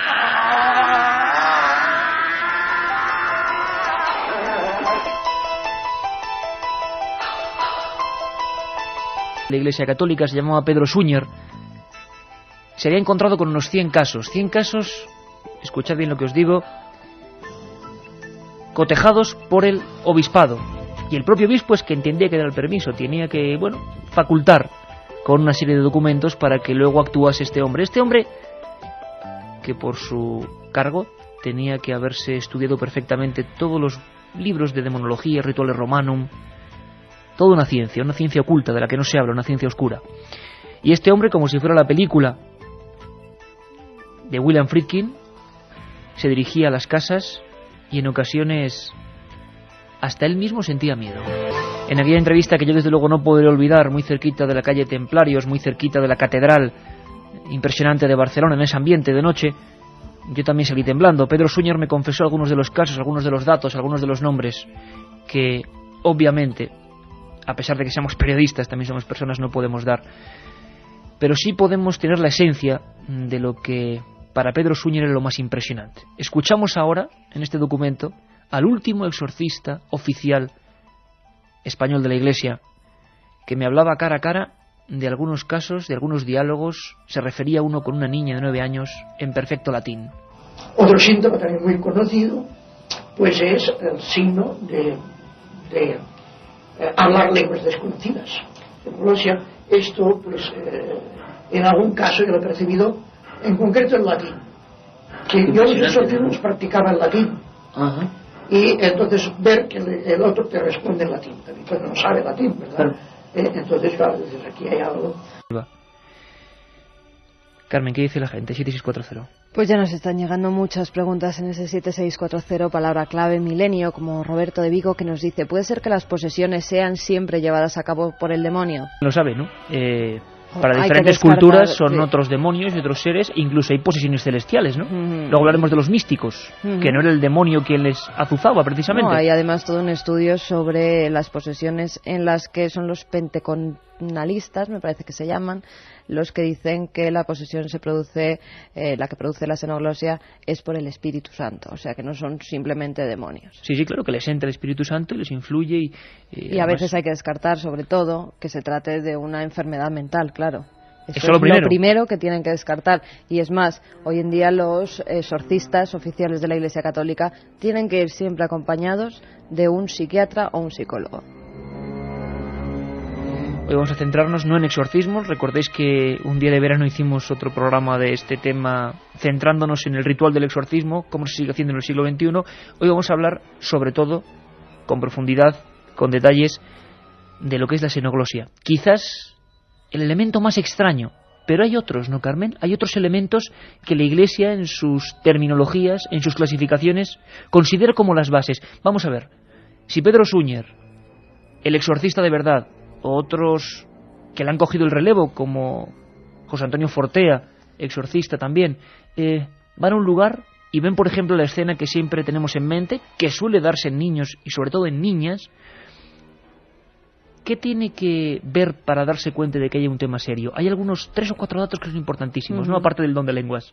Suelen suceder en la mayoría de los casos que hay varios síntomas de posesión, tanto físicos como mentales. La xenoglosia de la que hemos hablado sería uno, el titanismo o fuerza descomunal para la persona, pues, por ejemplo, un niño tiene una fuerza descomunal en la que 4 personas no pueden sostenerlo y se arquea de esas formas que en un principio tú describías, como si hiciera el Pino Puente. También hay otras que son más extrañas, que se den, como son las dermografías. Dermografías. Es decir, aparecen palabras escritas en el cuerpo sin que nadie ni nada las haya provocado. Y esto ha ocurrido en varios casos de posesión demoníaca, en la que delante de testigos han descrito cómo se escribían esas palabras en el abdomen, los brazos de la persona poseída. Las dos más famosas, quizá la que les ocurrió delante de varios testigos a Robbie Mannheim, ¿no? El protagonista en el que se basó Peter Blatty para hacer El exorcista. Efectivamente, al niño durante una sesión de exorcismo, a Robert Mannheim, le salieron 2 palabras en el momento en el que los sacerdotes le hacen 2 preguntas. ¿De dónde vienen los seres que te poseen? Y se escribe en el abdomen infierno. Hell. Y en otro que dice cuál será la fecha en la que vas a salir, y ponen y nada más en el cuerpo se escribe exit, salida. Por supuesto que vamos a estar navegando como siempre entre la creencia y, decíamos, la ciencia, los datos fidedignos. Horacio Ruiz es uno de los hipnoterapeutas que más ha profundizado médicamente en el asunto de la mente. Va a ser solo una de las varias opiniones, digamos, más escépticas en este tema, hay que tener los pies en la tierra, pero nos cuenta la teoría de por qué se nos puede quedar un idioma a nosotros en la mente y empezar a hablar una lengua que no conocemos. Dicen también que la mente es como una esponja, que hay incluso capacidad y que hay cursos de idiomas que están utilizando el sentido captativo del cerebro cuando estamos durmiendo y no somos conscientes de que aprendemos. Cintas magnetofónicas que aprendemos y memorizamos y no somos conscientes de ese trabajo. Bueno, nos lo cuenta Horacio Ruiz. No, ha habido otros casos, lo que pasa es que ya digamos que idiomas más cercanos, como puede ser el inglés, como puede ser el francés, claro, ahí las teorías o las explicaciones es que de alguna manera, como el inconsciente parece ser que lo capta todo, pues que aunque una persona no sepa este idioma, una persona que habla español, pues de alguna forma ha recibido en conversaciones, en el cine, etcétera, y que de alguna manera ha quedado su inconsciente impregnado y luego sin saberlo pues lo repite, ¿no? O sea que eso no tiene que ser ningún fenómeno ni paranormal. La otra realidad. Fenómenos extraños. Milenio 3. En la SER. Katia Rocha hoy viene en Ponferrada con la historia, estaba más contenta, ahora viene con cara un poquito demacrada. Sí, y pero con lo que no papeles... saben los oyentes es que tú cada vez que pones un documento estos que me da mi miedo, me miras así como con sonrisilla, anda. Bueno, en primer lugar, como has dicho, en Ponferrada, muchos oyentes que nos escriben mensajes que estuvieron compartiendo con nosotros esa noche en el teatro de Ponferrada. Noche mágica. Uno de ellos, por ejemplo, nos dice: soy de Ponferrada y vivo enfrente del castillo, es grandioso. Gracias por venir al Bierzo y hablar también de nuestra tierra. De verdad que gracias a los oyentes por lo bien que nos trataron allí. Por cierto, que en la página amiga de este programa, como siempre, ikerjimenez.com, ya está nuestra crónica fotográfica y gastronómica también casi de lo que vivimos allí en Ponferrada. Bueno, 2 mensajes sobre todo por la cantidad de dramatizaciones que estamos regalando. La gente se pelea por ellas. Por ejemplo, dice Joaquín de Zaragoza: el caso de un exorcismo iría genial para una dramatización. Seguro que la abordaríais. Un saludo. Pues muy interesante, muy dura, pero el caso de un exorcismo podía ser el Robbie Mannheim, y en España también ha habido casos que podrían dramatizarse, ¿no, Carmen? De exorcismos más o menos bien conocidos. En España ha habido uno, sobre todo en Zaragoza, en el que una niña en un colegio pues mostraba todo tipo de aversión a lo que eran las figuras de la Virgen, de los santos, a cualquier estampa. Incluso se le hacían pruebas cerrando en sobres diferentes papeles en los que no había nada escrito, y en otros pues metían estampitas de alguna Virgen, y ella lo reconocía incluso sin abrir esos sobres porque decía que la quemaban. Bueno, ese exorcismo se llevó a cabo en la capilla del colegio. Año 34, si no recuerdo mal. Ella guardaba las hostias consagradas porque su hermano pertenecía a una especie de logia que luego con esas hostias realizaban un tipo de ritual, y la niña sí que es cierto que cuando entró a la iglesia, el exorcista oficial que llevó a cabo el ritual, pues confesó que cuando nada más entrar en la iglesia, esa niña comenzó a levitar por encima de los bancos hasta llegar al altar. Allí se cayó y la pudieron realizar el ritual, quedando luego como una persona completamente normal que no se acordaba absolutamente de nada. El exorcista era el padre Francisco de Paula Solá. Hay oyentes que nos preguntan que cómo se puede localizar un exorcista. Pues acudiendo al obispo de su diócesis sería lo más conveniente. Sí, lo más lógico, normal, ¿no? Sí. Aunque incluso hoy en día, y luego vamos a tener una entrevista con un exorcista de hoy, de la Iglesia Católica, hay hasta una web de información, pero solo para exorcistas, pero para ayudarse entre ellos en todo el mundo. Es algo increíble. La tecnología también ha llegado a este mundo que parece arcaico, ¿no? Otro nos comenta que en la iglesia a la que acuden sus padres es habitual que ocurran estos fenómenos lingüísticos tanto con el pastor como con sus ovejas, sin considerarse demoníaco, que por qué lo vemos tan claro, no, es que hay otra historia que habría que puntualizar muy bien, y con todo nuestro respeto, que sobre todo es algunas corrientes de las iglesias evangélicas, que, oye, además a mí me parece fabuloso que hacen sus cánticos, hacen sus historias. Para mí nadie tiene la razón ni deja de tenerla. Entonces sí que es cierto que en estas congregaciones, que además en España y en determinadas culturas, digámoslo así, ha arraigado muy fuerte, pues el Espíritu Santo, como ellos dicen, o la gracia divina, entra en cada uno de ellos y se llegan a hacer demostraciones. Yo tengo algunas grabaciones que si queréis un día traeremos, donde se habla, a veces dicen en arameo, luego lo descubriremos con lingüistas, a ver si es arameo de verdad o no. Ray de Pucela nos dice que ha oído que la mayoría de estos casos están relacionados con enfermedades como esquizofrenia. ¿Podéis explicar algo de esto? Por supuesto, hay una gran parte, es más, escucharemos a los exorcistas y creo que dan como mucho un 10%. Pedro Suñer hablaba de 100 casos investigados, imaginaos cuántos desechados, y de los 100, solo 10, y que les impresionaron a ellos de verdad, a la comisión, solo 3 o 4. Vaya 3 o 4, porque una niña de una barriada respondiéndote en latín perfectamente, creo que es alucinante. Vamos con la última, Katia. Conchi de Alcoy dice que está con su hijo en el campo a oscuras. Siempre que empieza el programa se van los dos en el coche al campo a escuchar ahí el programa. Y otro oyente que nos dice que a ver con quién tiene que hablar para que trabajemos todos los días. Bueno, os esperamos con un montón de cosas, no os lo perdáis.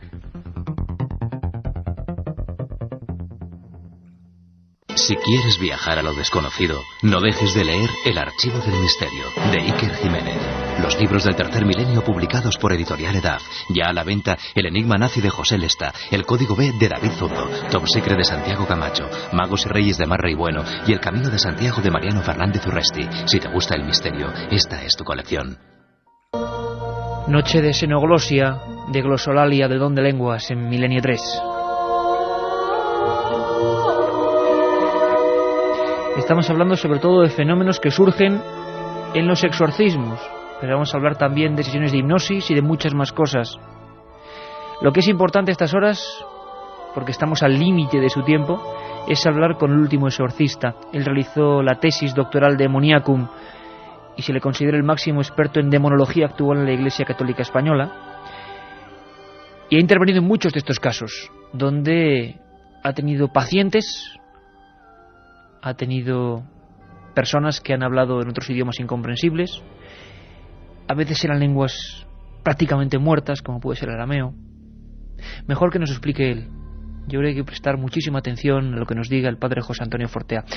José Antonio, buenas noches. Hola, buenas noches. Xenoglosia, glosolalia, don de lenguas. ¿Estamos hablando de ficción, José Antonio, o de una realidad que vosotros habéis constatado en alguna ocasión? Bueno, si estamos hablando de ficción, estamos hablando de una ficción orquestada en todos los países del mundo donde está la Iglesia Católica, a través de sacerdotes que, designados por sus obispos, de pronto, sin haber a veces tenido contacto nunca con este campo, todos refieren lo mismo en sus informes finales, y es que esas personas, a veces niños, hablan lenguas desconocidas, normalmente no se sabe qué lenguas son, y esto está comprobadísimo, entienden cualquier lengua en la que se les hable. Yo les he hablado en hebreo, les he hablado por supuesto en latín, y aunque sean niños de 9 años, lo entienden perfectamente y responden con toda precisión, porque ya busco hacer preguntas o dar órdenes muy específicas. Usted lo cuenta con naturalidad, bueno, porque ha visto estas cosas, pero es realmente impresionante, porque imagino que uno no se puede acostumbrar a preguntar en latín, no sé, a un niño y que le responda, y además en un latín imagino que perfectamente enhebrado, ¿no? O sea, que no es algo aprendido así a golpe, sino que tiene un sentido todo eso. Bueno, la persona posesa habla en el idioma que nosotros entendemos, salvo en idiomas desconocidos que no entendemos.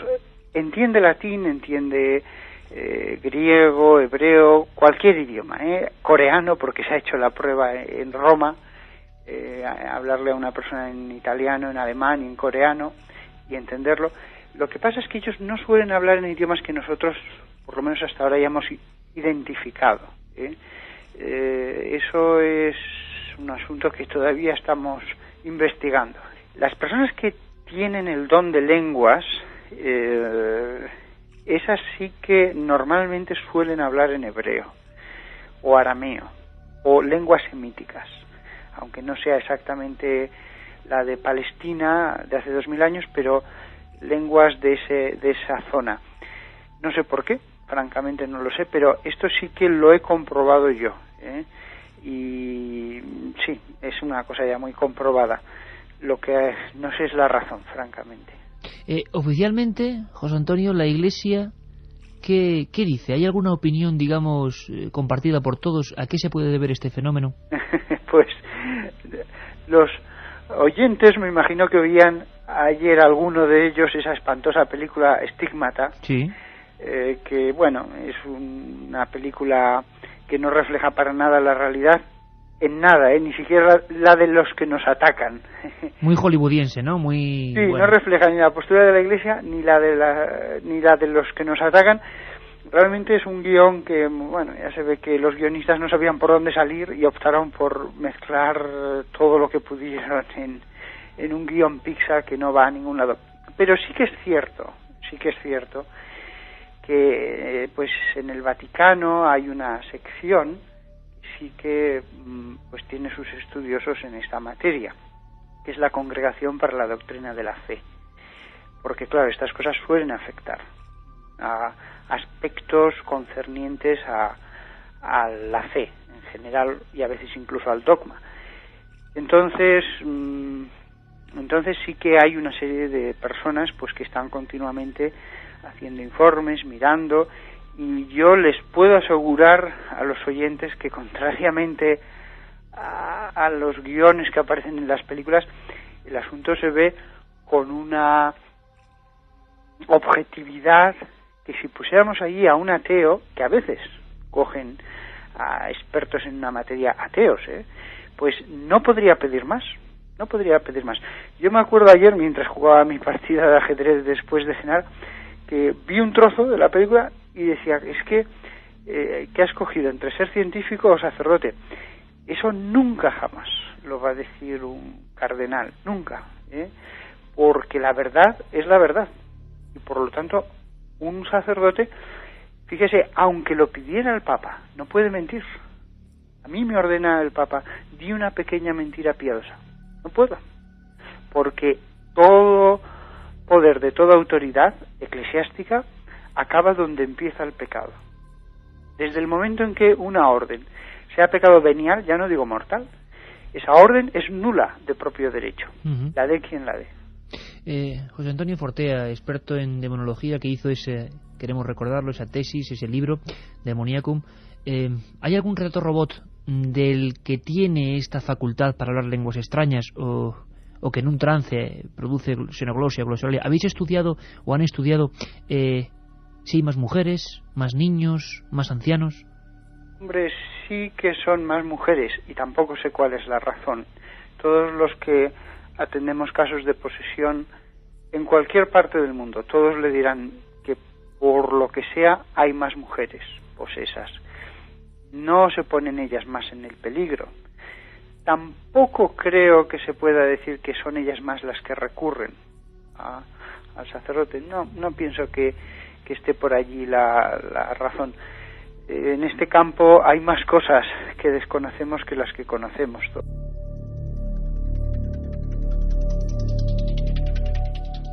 ¿Y el mensaje?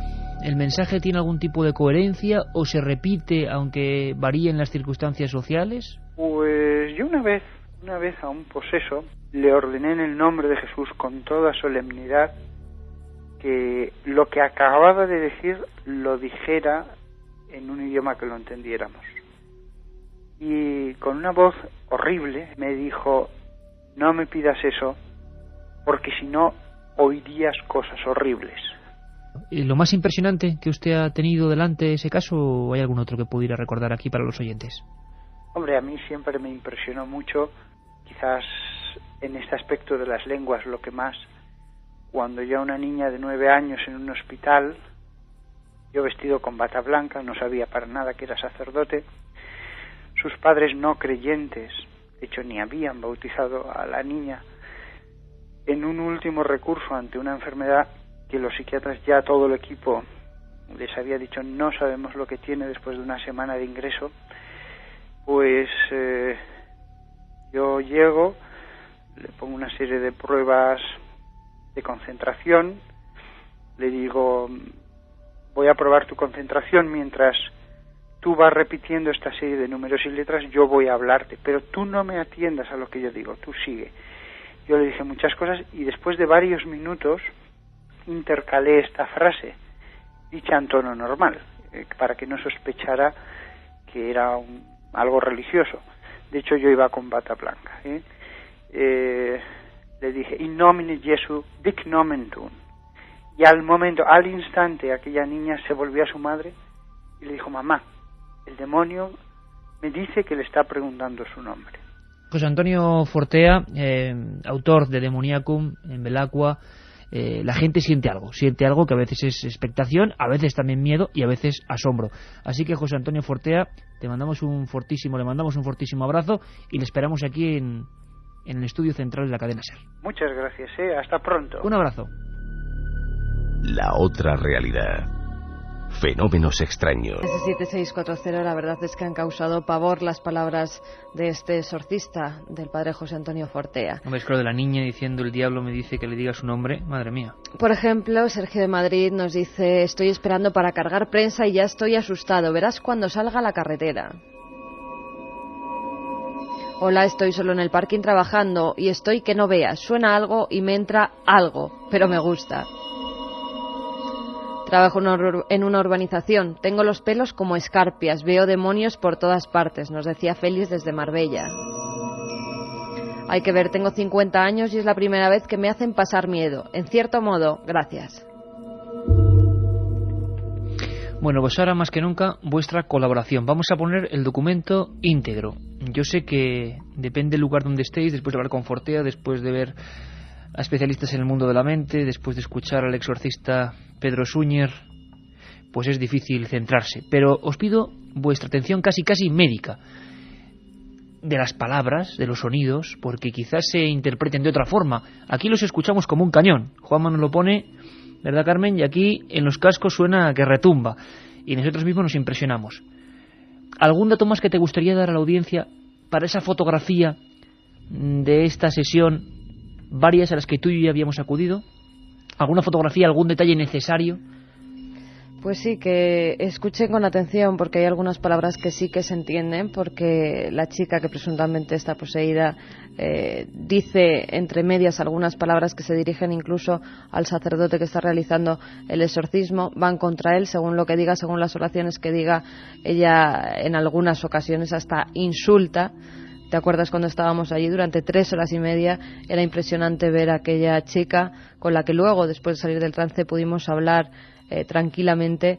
Y la verdad la tenía muy afectada, ¿no? Eso es, tenía una expresión que en algunos momentos a mí me recordaba a los animales, y hay que decirlo así.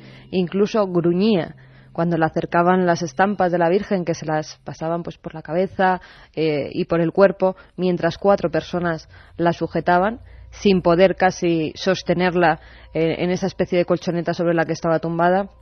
Y sobre todo una cosa que a mí me impresionó muchísimo: en esas 3 horas y media que duró el exorcismo, en ningún momento dejó de tener los ojos completamente en blanco. Pues esto no es ficción, esto no es ninguna película, no es ningún fragmento, aunque se le parece mucho realmente. sino que ocurre en pleno siglo XXI, en la era de las telecomunicaciones, en la era de Internet, de los satélites, de los trenes de alta velocidad. Comparte con nosotros esa misma vida moderna, esta otra historia, este sentimiento ancestral, este sentimiento profundo del miedo ante lo desconocido, desde luego, y de la presencia extraña, dicen algunos, del mal. Acudimos a una de las sesiones con un psiquiatra. Luego diremos lo que nos contó. Y yo quiero que ahora vosotros, desde vuestra casa, 7640, vuestra vía de comunicación siempre con nosotros, Palabra Milenio, nos digáis, vamos a dejar un tiempo, ¿qué escucháis? ¿Qué os parece? ¿Os parece algún idioma? ¿Os parece algún lenguaje? ¿Escucháis algo?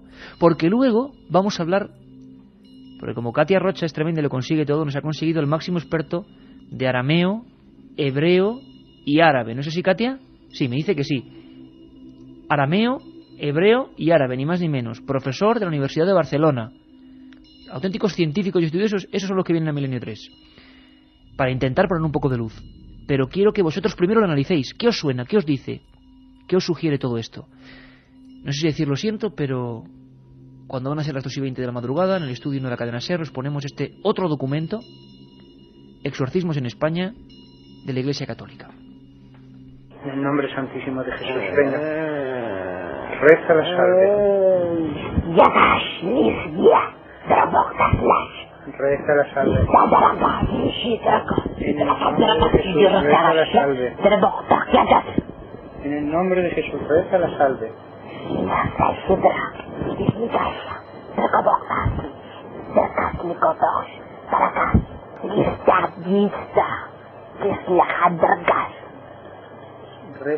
En el nombre de Jesús.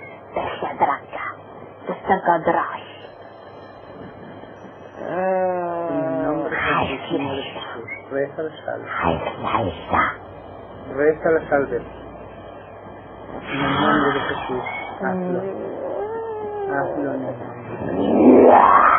Para que sirva de testimonio. Para que ella. Venga.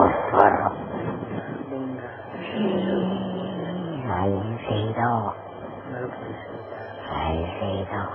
No lo puedes evitar. Venga.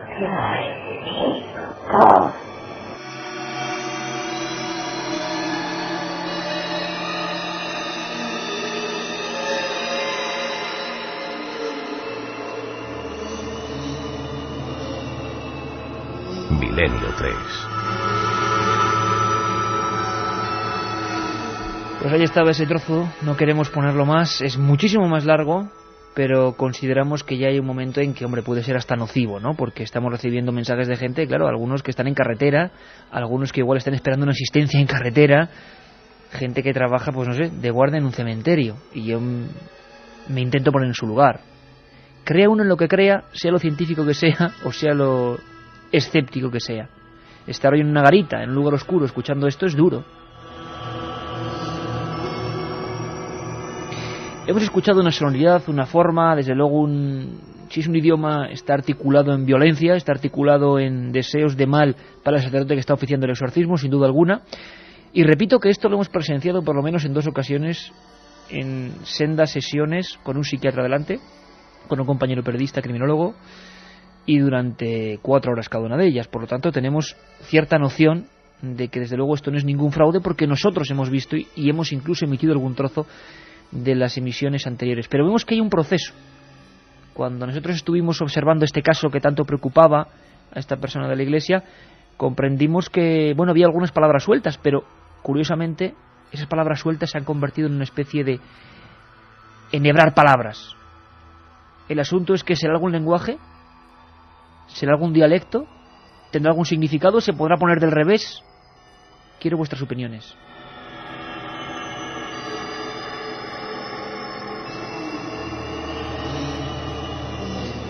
Pues en ese 7640 sobre todo nos dicen lo que han entendido, que la chica dice contra el sacerdote maldito zorro o bandido. Es las palabras que identifican la mayor parte de la gente. Como un insulto como antiguo, ¿no? También Hugo de Asturias nos dice que hay palabras en rumano. Rumano, que primer dato. A rumano. Ajá. Otro amigo que nos dice que hay palabras en árabe. en árabe, que le suena árabe. Hombre, nos gustaría mucho, porque la audiencia que tenemos no nos la merecemos, que quien sepa alguno de estos idiomas o quien identifique, por ejemplo, el rumano, que desde luego imagínate, Carmen, la idea que por ejemplo puedo tener yo de rumano, ¿no? De Bucarest, pues que nos digan ellos qué palabras pueden ser, o si es posible, y si queréis, y si tenéis aguante, pues igual podemos poner algún trozo si identificáis algunas palabras. De momento, otro rumano amigo y que árabe. nos dice: nos estáis haciendo pasar un miedo terrible esta noche a todos. Yo creo que no habla ningún idioma. Ningún idioma. Importante, estoy apuntando aquí, no lo estoy haciendo, estoy apuntando. ¿Por qué?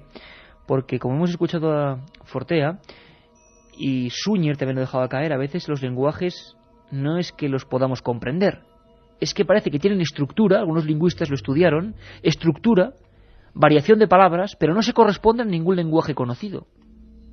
Por ejemplo, en algunas grabaciones se hizo, lo llevó al cine espectacularmente la película El Exorcista, era la cinta a la inversa. En este caso se ha hecho la prueba, ¿verdad, Carmen? Sí, hemos realizado la prueba de escuchar pues el documento al revés y no había ninguna frase ni ninguna palabra inteligible. Os pedimos eso, colaboración.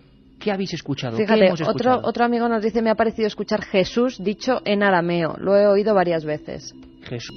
En la SER. Gente que nos está escuchando pues desde lugares como un hospital, como Chari de Granada, que dice que está cuidando a una señora a oscuras y que no deja de mirar al pasillo. Bueno, pues os parece, tenemos rumano, tenemos árabe y mucha gente que dice ningún idioma, algunos arameo, que es un idioma recurrente, una lengua que no es muerta del todo, dicen muerta, pero se habla en algunas pequeñas aldeas, lo hemos descubierto hoy. Muchos como Antonia de Terrassa, que lo identifican con el árabe. Árabe, ¿no? Bueno, pues vamos allá con el primer análisis, porque si nosotros recibimos esto, lo lógico es que los pongamos en los oídos, nunca mejor dicho, de los mejores expertos.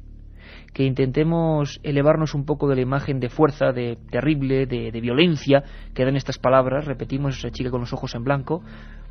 Las contorsiones, Carmen, que también son un elemento importante, ¿no? Dentro de los poseídos, contorsiones imposibles como nosotros las pudimos ver, titanismo, sansonismo, una fuerza tremenda, aversión a las imágenes y sobre todo hablar en lenguas.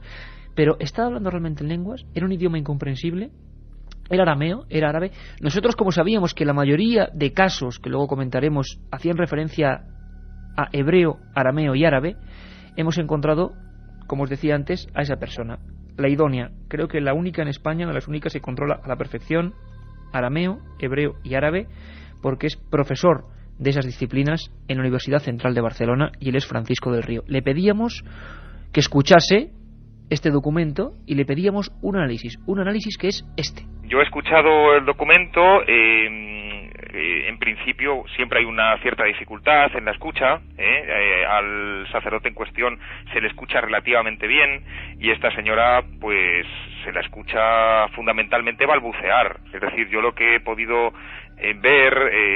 escuchar mejor dicho con el documento, pues es que la persona en cuestión balbucea, ¿no? Personalmente creo que no dice nada inteligible, excepto al final que dice algo en castellano, no quiero, me parece, y también lo dice balbuceando, se puede escuchar al final un poco, el resto es puro balbuceo. Las lenguas semíticas son lenguas en las cuales importan, el arameo es una lengua semítica, como otras lenguas, el árabe o el hebreo, son lenguas en las cuales el consonantismo y la pronunciación de las consonantes es bastante importante para entender lo que está diciendo la persona. El consonantismo es importante. Y entonces, si uno escucha el documento, excepto un momentito al principio, se da cuenta que fundamentalmente lo que está pronunciando son vocales y de un modo muy gutural, ¿no? Entonces, yo personalmente creo que no está diciendo nada. Y en el caso de que lo está diciendo de un modo tan ininteligible que no es comprensible. Esa es mi opinión.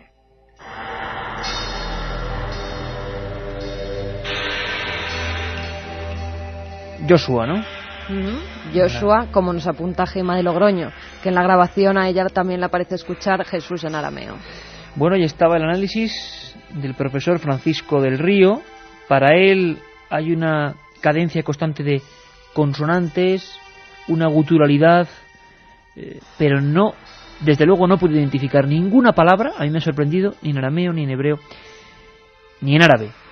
Por lo tanto, ahí estábamos todos los que pensábamos, me incluyo en esa teoría, más o menos equivocados. Hay que acudir a la ciencia para saber qué nos encontramos. ¿Quiere decir eso que la chica está fabulando? ¿Quiere decir, como nos dijo el psiquiatra, el doctor Gaona, José Miguel Gaona, que era un caso extremo de una especie de histeria que puede provocar fenómenos extraños? Pues quién lo sabe. Yo recomiendo, que además se publicaron hace poco, los trabajos de un estudioso de la mente, precursor de la psiquiatría moderna, Charcot, que hablaba de las histerias. Hemos encontrado hace poco un libro con los grabados y fotografías de estudio de algunas histerias muy severas, y os aseguro que eso es pura posesión, puro caso de exorcismo. Ojos en blanco, bocas desencajadas, gritos, alaridos, se reflejan en unas fotografías que no tienen sonido, pero como si lo tuvieran. En celdas muy mugrientas, hay que decirlo. Así experimentaba la ciencia hace tan solo unos años. ¿Dónde está la frontera entre el mal, lo que la religión dice que es el mal, y lo que la ciencia dice que es deformidad? Nos preguntan muchos por casos concretos, y hay uno que sí que pudo ser investigado científicamente, donde además confluían dos cosas. Una supuesta no resurrección, sí muerte aparente que vuelve a la vida, y encima lenguajes extraños. Carmen, ¿nos recuerdas ese caso que es muy poco conocido en España? Pues en julio de 1935 salía publicado en la revista de Metapsíquica un suceso que revolucionó a la comunidad internacional, a la comunidad científica internacional. La protagonista era una chica de 16 años, Iris Fardazi, que en agosto de 1933 había fallecido en su domicilio de Budapest. Los médicos incluso extendieron el certificado de función, pero a los pocos minutos la chica comenzó a respirar de nuevo. Al cabo de los días reaccionaba, se movía, miraba, hablaba, y cuando habló, la sorpresa fue mayúscula, ya que no lo hacía en su idioma, que era el húngaro, sino que lo hacía en castellano. Esta chica nunca había estudiado nuestro idioma, ni nadie de su familia lo hablaba, y lo más curioso es que Iris ya no sabía hablar el húngaro, su lengua natal, aunque entendía ciertas palabras. También dijo que ella era Lucía Altares de Salvo, una española de 40 años que acababa de morir en España. La policía investigó el caso, verificaron que la chica nunca había estado en España, tampoco hallaron a esa tal Lucía Altares en la dirección en la que Iris les daba. Y los espiritistas que estudiaron el caso también aseguraron que se trataba de un caso de reencarnación inmediata. En los 3 primeros minutos de la muerte, cuando el espíritu de la joven se elevaba, otro espíritu la poseía. Por el contrario, el doctor Rudolf Uti, que investigó junto a los policías el caso, era contrario a esta teoría espírita y explicó que podría tratarse de que Iris en su infancia grabó en la memoria el idioma español que pudo oír en Hungría y lo conservó por pantomnesia. Pantomnesia, otra palabra que tenemos que aprender, ¿no? Pantomnesia inconsciente. Hasta que afloró a su consciente a los 16 años debido a ese grave trance que había sufrido. Eso que nos decía Horacio Ruiz, es decir, la facultad increíble, como alguien cuando tiene un accidente, un golpe en la cabeza y pierde el habla. Es como un disco duro que se borra, que se formatea radicalmente. Sin embargo, parece que tenemos esas facultades, sí, esas facultades desconocidas, es este sentido, que todos quizá lo llevamos de serie, y que nos permite aprender cosas alucinantes. Por ejemplo, escuchar frases, trozos en nuestra infancia sin ser conscientes de ello. Pues igual una pareja de turistas alemanes que pasa al lado, y eso, imaginaos, por ejemplo con mi edad, 31 años, pues 31 años después o 30 años después yo he escuchado con un año eso y se me ha quedado en algún recoveco del cerebro, en alguna celdilla de la gran colmena de nuestra mente. ¿Es apasionante o no?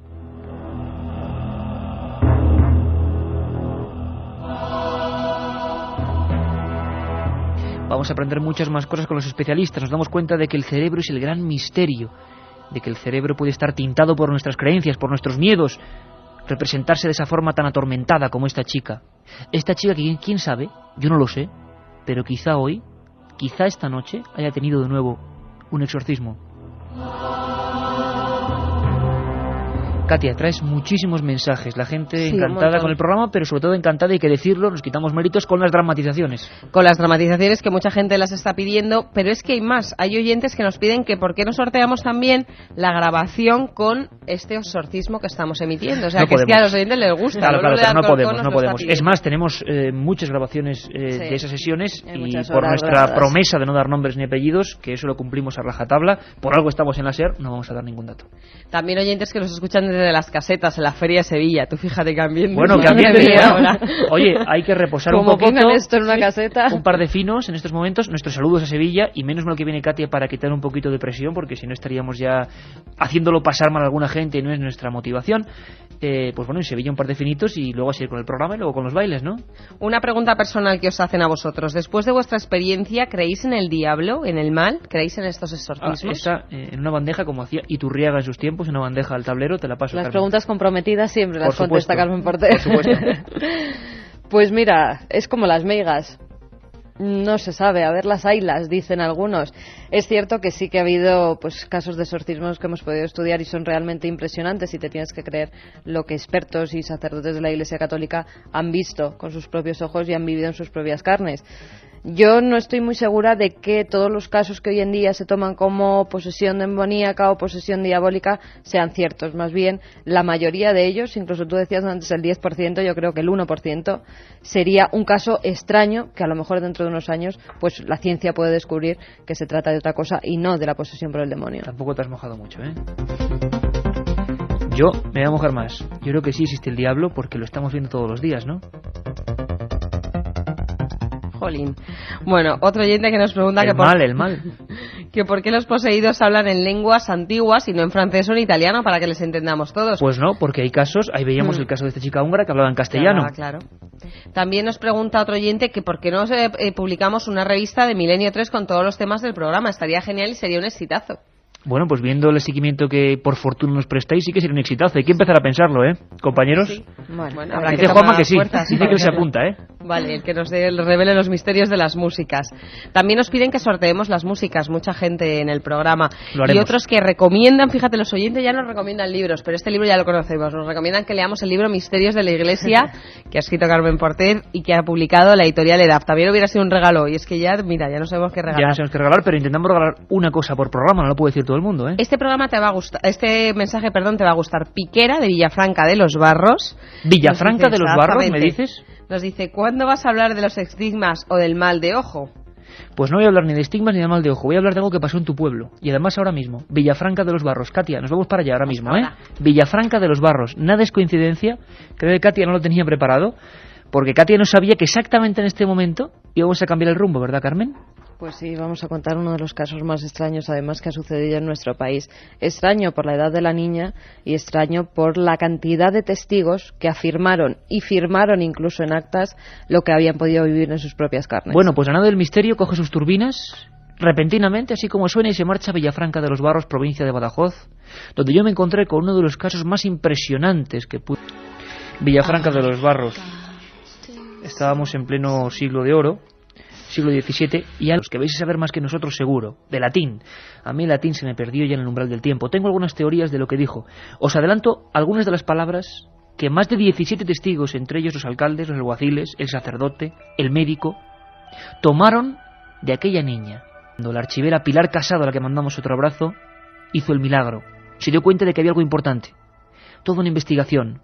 Testimonios que vieron a aquella niña levantarse con 3 meses, era un bebé, ponerse de pie sobre un sillón, dar tiempo al médico José de Rivera Padua, médico de Villafranca y Almendralejo, avisar al resto de vecindad y observar cómo aquella niña, con voz diabólica, según decían, riéndose, decía varias palabras en latín.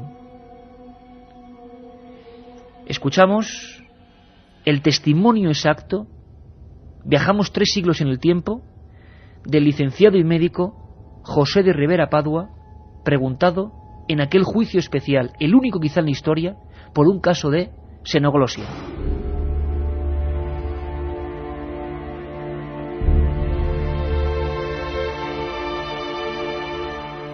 El pasado sábado, en que se contaron 12 días de este mes de septiembre, entre 7 y 8 de la noche, estaba este testigo en las casas de su morada, en una sala donde tiene su estudio en compañía de María Batista, la cual tiene una hija de 4 meses, bueno, poco más o menos, que se encontraba reclinada sobre el brazo de su madre.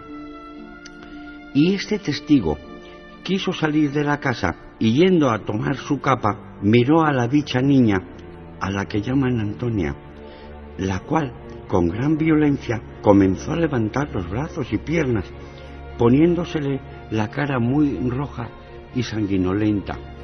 Juzgué que le daba algún accidente a la dicha criatura cuando me acerqué para ver cómo se puso en pie, con un movimiento brusco, y repentinamente empezó a decir las palabras Domus Austriaca Caput Tuum, comentando en tono bajo y acabando con mucha fuerza y violencia, mostrando en sí grande alegría y sobrenatural gozo.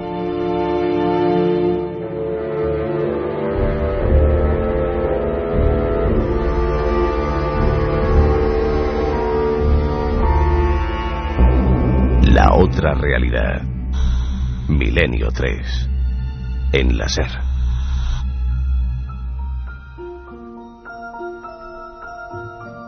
Enrojecida, con una risa que dio espanto a los presentes, decir aquellas palabras. Se investigó incluso si había algún hecho luctuoso, y parece ser que alguien dijo que 50 años antes había habido una riña de bandoleros en la que uno sacó las tripas del otro a punta de navaja. Pero tendría algo que ver con ese contenido, nadie lo supo. Antonia Batista y su madre fueron recluidas en una especie de hospicio de la población fronteriza de Olivenza. Seguí su pista, intenté seguir su muerte y no hay nada, absolutamente nada. El tiempo, el olvido, se las tragó.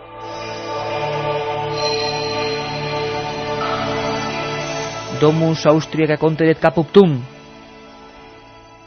Como digo, vuestra ayuda será importante. Sabemos más o menos lo que puedo decir, pero nos podéis orientar más.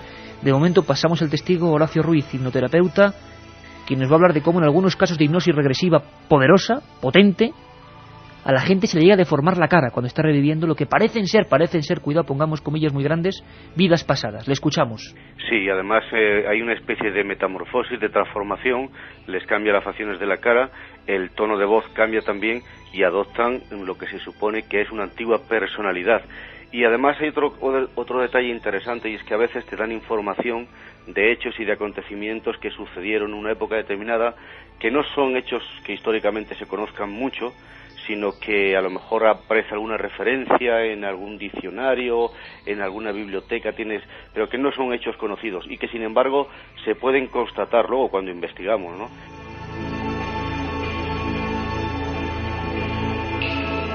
Le hemos pedido a Horacio que nos cuente el caso más asombroso, que seguro que trataremos aquí en profundidad y con él.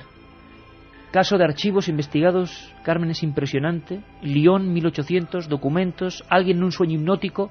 Qué misterio ese de la hipnosis, de verdad, ¿no? Porque le estamos viendo constantemente, lo utilizan los médicos, se utiliza como espectáculo circense y no nos damos cuenta de que existe de verdad, y eso es absolutamente indiscutible. Pero ¿qué pasa cuando estamos en hipnosis? ¿Qué le pasa a nuestro cerebro? ¿Nos convertimos en autómatas? Hay gente que no solo ha hablado en lenguas, sino que ha dado información en esos idiomas. Información que luego, espantosamente a veces, para los investigadores, se ha corroborado. Es lo que le ocurrió a Horacio y a su equipo de investigación. Un caso les mandaba directamente a Lyon. Le escuchamos. Era una mujer que recordaba haber vivido en Lyon, en Francia, en 1800 aproximadamente, y durante toda la regresión pues adoptó la actitud, los gestos, el comportamiento como si fuera un monje francés de una orden religiosa, de un templo, o sea, de un monasterio determinado. Él recordaba el nombre, es el apellido, sobre todo Sartre, y daba muchísimos detalles, ¿no? Durante todo el trance daba muchísimos detalles de cómo era el monasterio. Él había sido abad, ella, en esa supuesta vida anterior, como hombre, había sido abad del monasterio. Entonces, contando todas estas vicisitudes, claro, quedamos impresionados, y cuando salió del trance, pues lo que decidimos es hacer un seguimiento, puesto que había dado muchísimos detalles. Y dijimos, bueno, en 1800 aproximadamente, pues si eso es cierto, tiene que existir ese monasterio, o tiene que haber una referencia de que ha existido. Entonces empezamos a investigar tanto en Santiago de Compostela como en el Ayuntamiento de Lyon, en Francia, y efectivamente el actual abad del monasterio nos escribió, nos contestaron desde el Ayuntamiento, y las pistas que seguimos en Santiago de Compostela también, donde efectivamente ese tal Sartre había sido abad, había peregrinado, tenía las fechas concretas, y el monasterio tenía históricamente registrado, claro, en sus libros tenía que este abad había existido. Todo lo que había contado esta mujer catalana en trance correspondía a una realidad. Pues sí, amigos, muchos ya estáis más o menos en línea correcta. Parece ser que las palabras significan algo así como casa de Austria, aplastará o triturará cabeza. Casa de Austria triturará cabeza, triturar casa de Austria en cabeza. Bueno, ¿qué sentido tendría todo eso? Y sobre todo en una niña de esa edad. Carmen, ha habido incluso, tú que eres la jefa de documentación de este equipo, has encontrado datos de epidemias que se llamaron de xenoglosia. ¿Nos cuentas? Hay muchísimos casos a lo largo de la historia en el que se habla de xenoglosia o glosolalia. Por ejemplo, la alemana Santa Hildegard en el siglo XII, cuando entraba en éxtasis, hablaba y escribía en un idioma desconocido, que con el tiempo, al cabo de los años, se ha ido averiguando que se trataba de una mezcla de alemán, latín y hebreo. También después de la Reforma Luterana se dieron numerosos casos de xenoglosia. Hubo incluso una epidemia de niños de 15 meses que emitían sermones en perfecto francés, cuando el único idioma que habían escuchado era el holandés. En Inglaterra se formó la Sociedad Unida de Creyentes en la segunda aparición de Cristo. Se les conocía como Shakers y su fundadora entraba en profundos trances después de realizar una serie de danzas rituales tras las cuales comenzaba a hablar lenguas desconocidas. En 1840, por ejemplo, se declaró incluso una epidemia a la que se llamó el mal del sermón. Era un entusiasmo histérico que se producía durante el culto y en el que la gente comenzaba a hablar en lenguas desconocidas. Y se elegía una lengua que siempre era arameo, y no sabemos por qué, el arameo como presencia constante, quizá porque el arameo desde tiempos de Jesús fue objeto de exorcismos, se practicaron exorcismos con él. Nos responde el profesor de la Universidad de Barcelona, Francisco del Río. Escuchad. También en la literatura aramea antigua pues existe toda una tradición de exorcismos en arameo que se han encontrado en distintos sitios, son muy curiosos y muy interesantes además, y que bueno, están en relación, probablemente están relacionados con los antiguos exorcismos que se practicaban ya en Acadio, ¿no?, en la antigua Mesopotamia. Ciertamente esta gente creía en los demonios, ¿no?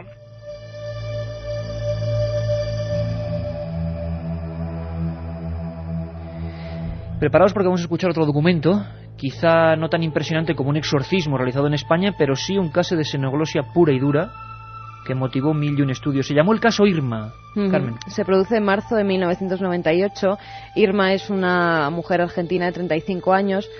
Está en una regresión hipnótica, se la somete a hipnosis y ella empieza a recordar vidas pasadas. Dice una vez que más, la hipnosis, hay que hablar de ese tema, ¿eh? Habla de un lugar con una colina, a lo lejos se ven casas, empieza a hablar en un idioma extraño, dice que en esa otra vida se llamaba Olenka, que tenía 16 años y que sus padres eran lecheros. También que el padre quería violarla y en ese momento empieza a maldecir en esa misma lengua extraña. Se han analizado estas voces y al parecer son entre germanas y eslavas. No se ha podido saber más. Bueno, pues yo creo que lo mejor en estos momentos es escuchar ese documento excepcional de una de las grabaciones. Motivó interés de todo tipo. Algunos científicos de verdad inquietos por estos fenómenos pudieron acudir a unas sesiones. Y esta hipnosis además fue llevada a cabo por un psicólogo, por Armando Swarovski. Bueno, pues escuchamos a Irma en esa lengua que desde luego no conocía, en un momento de trance mental importante, en ese momento en el que alguien, el hipnólogo, quien sea, abre unas rendijas que no sabemos si controla bien o no, pero desde luego las abre y aparecen cosas que quizá muchos no quieran que salgan a la luz, pero ahí están los documentos. Caso Irma, en Milenio 3, la xenoglosia.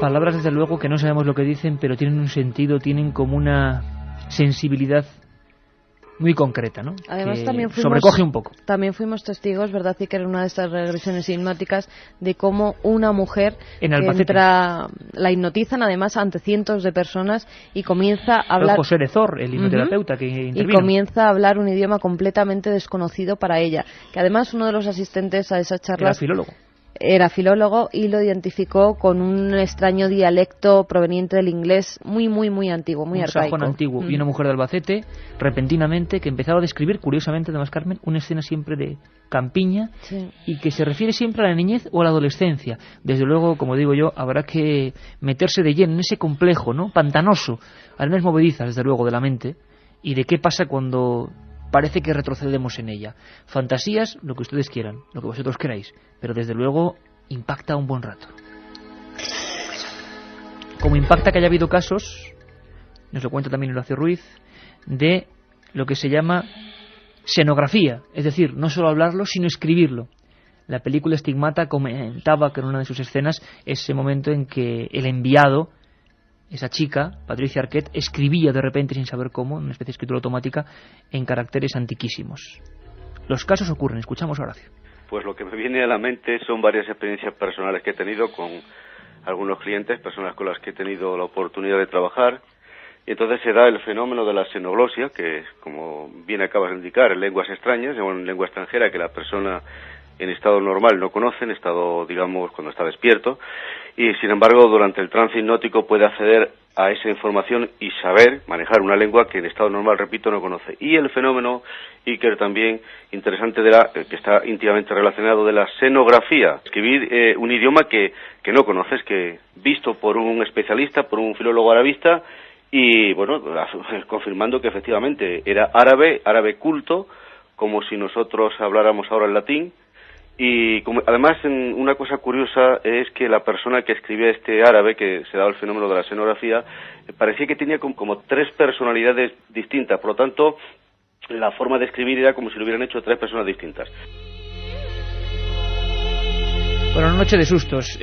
Katia, que te ha dado más miedo la segunda, ¿no? Sí, bastante más. Pues escucha un momento esto, nos vamos a poner Juanma un momento, para que sepáis que nos guardamos a veces cosas porque creemos que son demasiado fuertes. Seguí esa sesión de exorcismo, Iglesia Católica, en España, muy cerquita de aquí, sacerdotes oficiados para esto y algún trozo que dejamos simplemente entrever. Oblígales Santísima Virgen, San Miguel, para que sirva la veneración de la Virgen.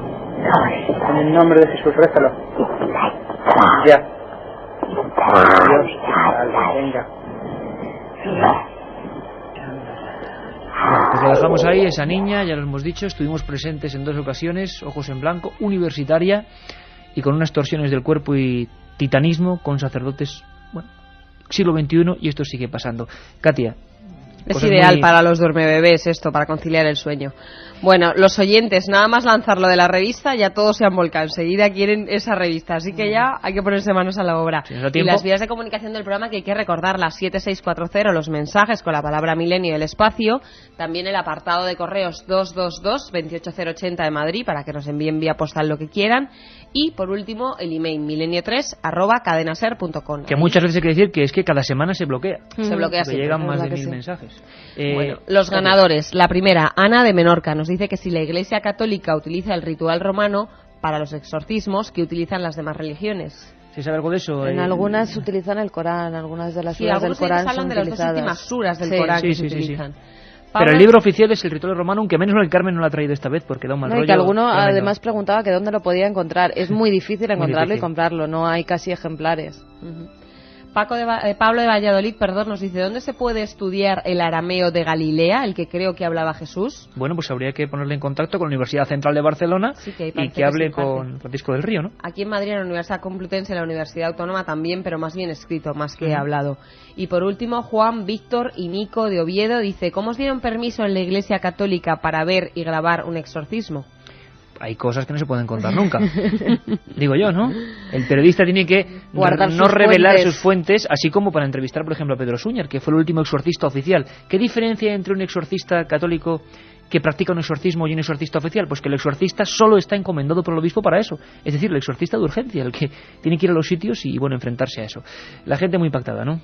Pues sí, la gente realmente impactada y nos siguen diciendo lo que les parece. A algunos les parece alemán, como nos decían. El último caso, ¿no? El de Irma. Hay uno que nos dice que le parece un idioma que hablaban las tribus indias cuando llegó Colón a América, o sea que bueno. Qué curioso. Y había algún detalle incluso que hablaba de... El dialecto sualí hablan, una frase que dice algo como Jesús perdona mis pecados. Pero eso en el primer caso, ¿no? En el primer caso. También habría que investigarlo, Milosevic y ha dicho infierno y diablo en serbio. Dice en serbio. infais y davasa. Y nos escribe un muchacho serbio. Oye, pues...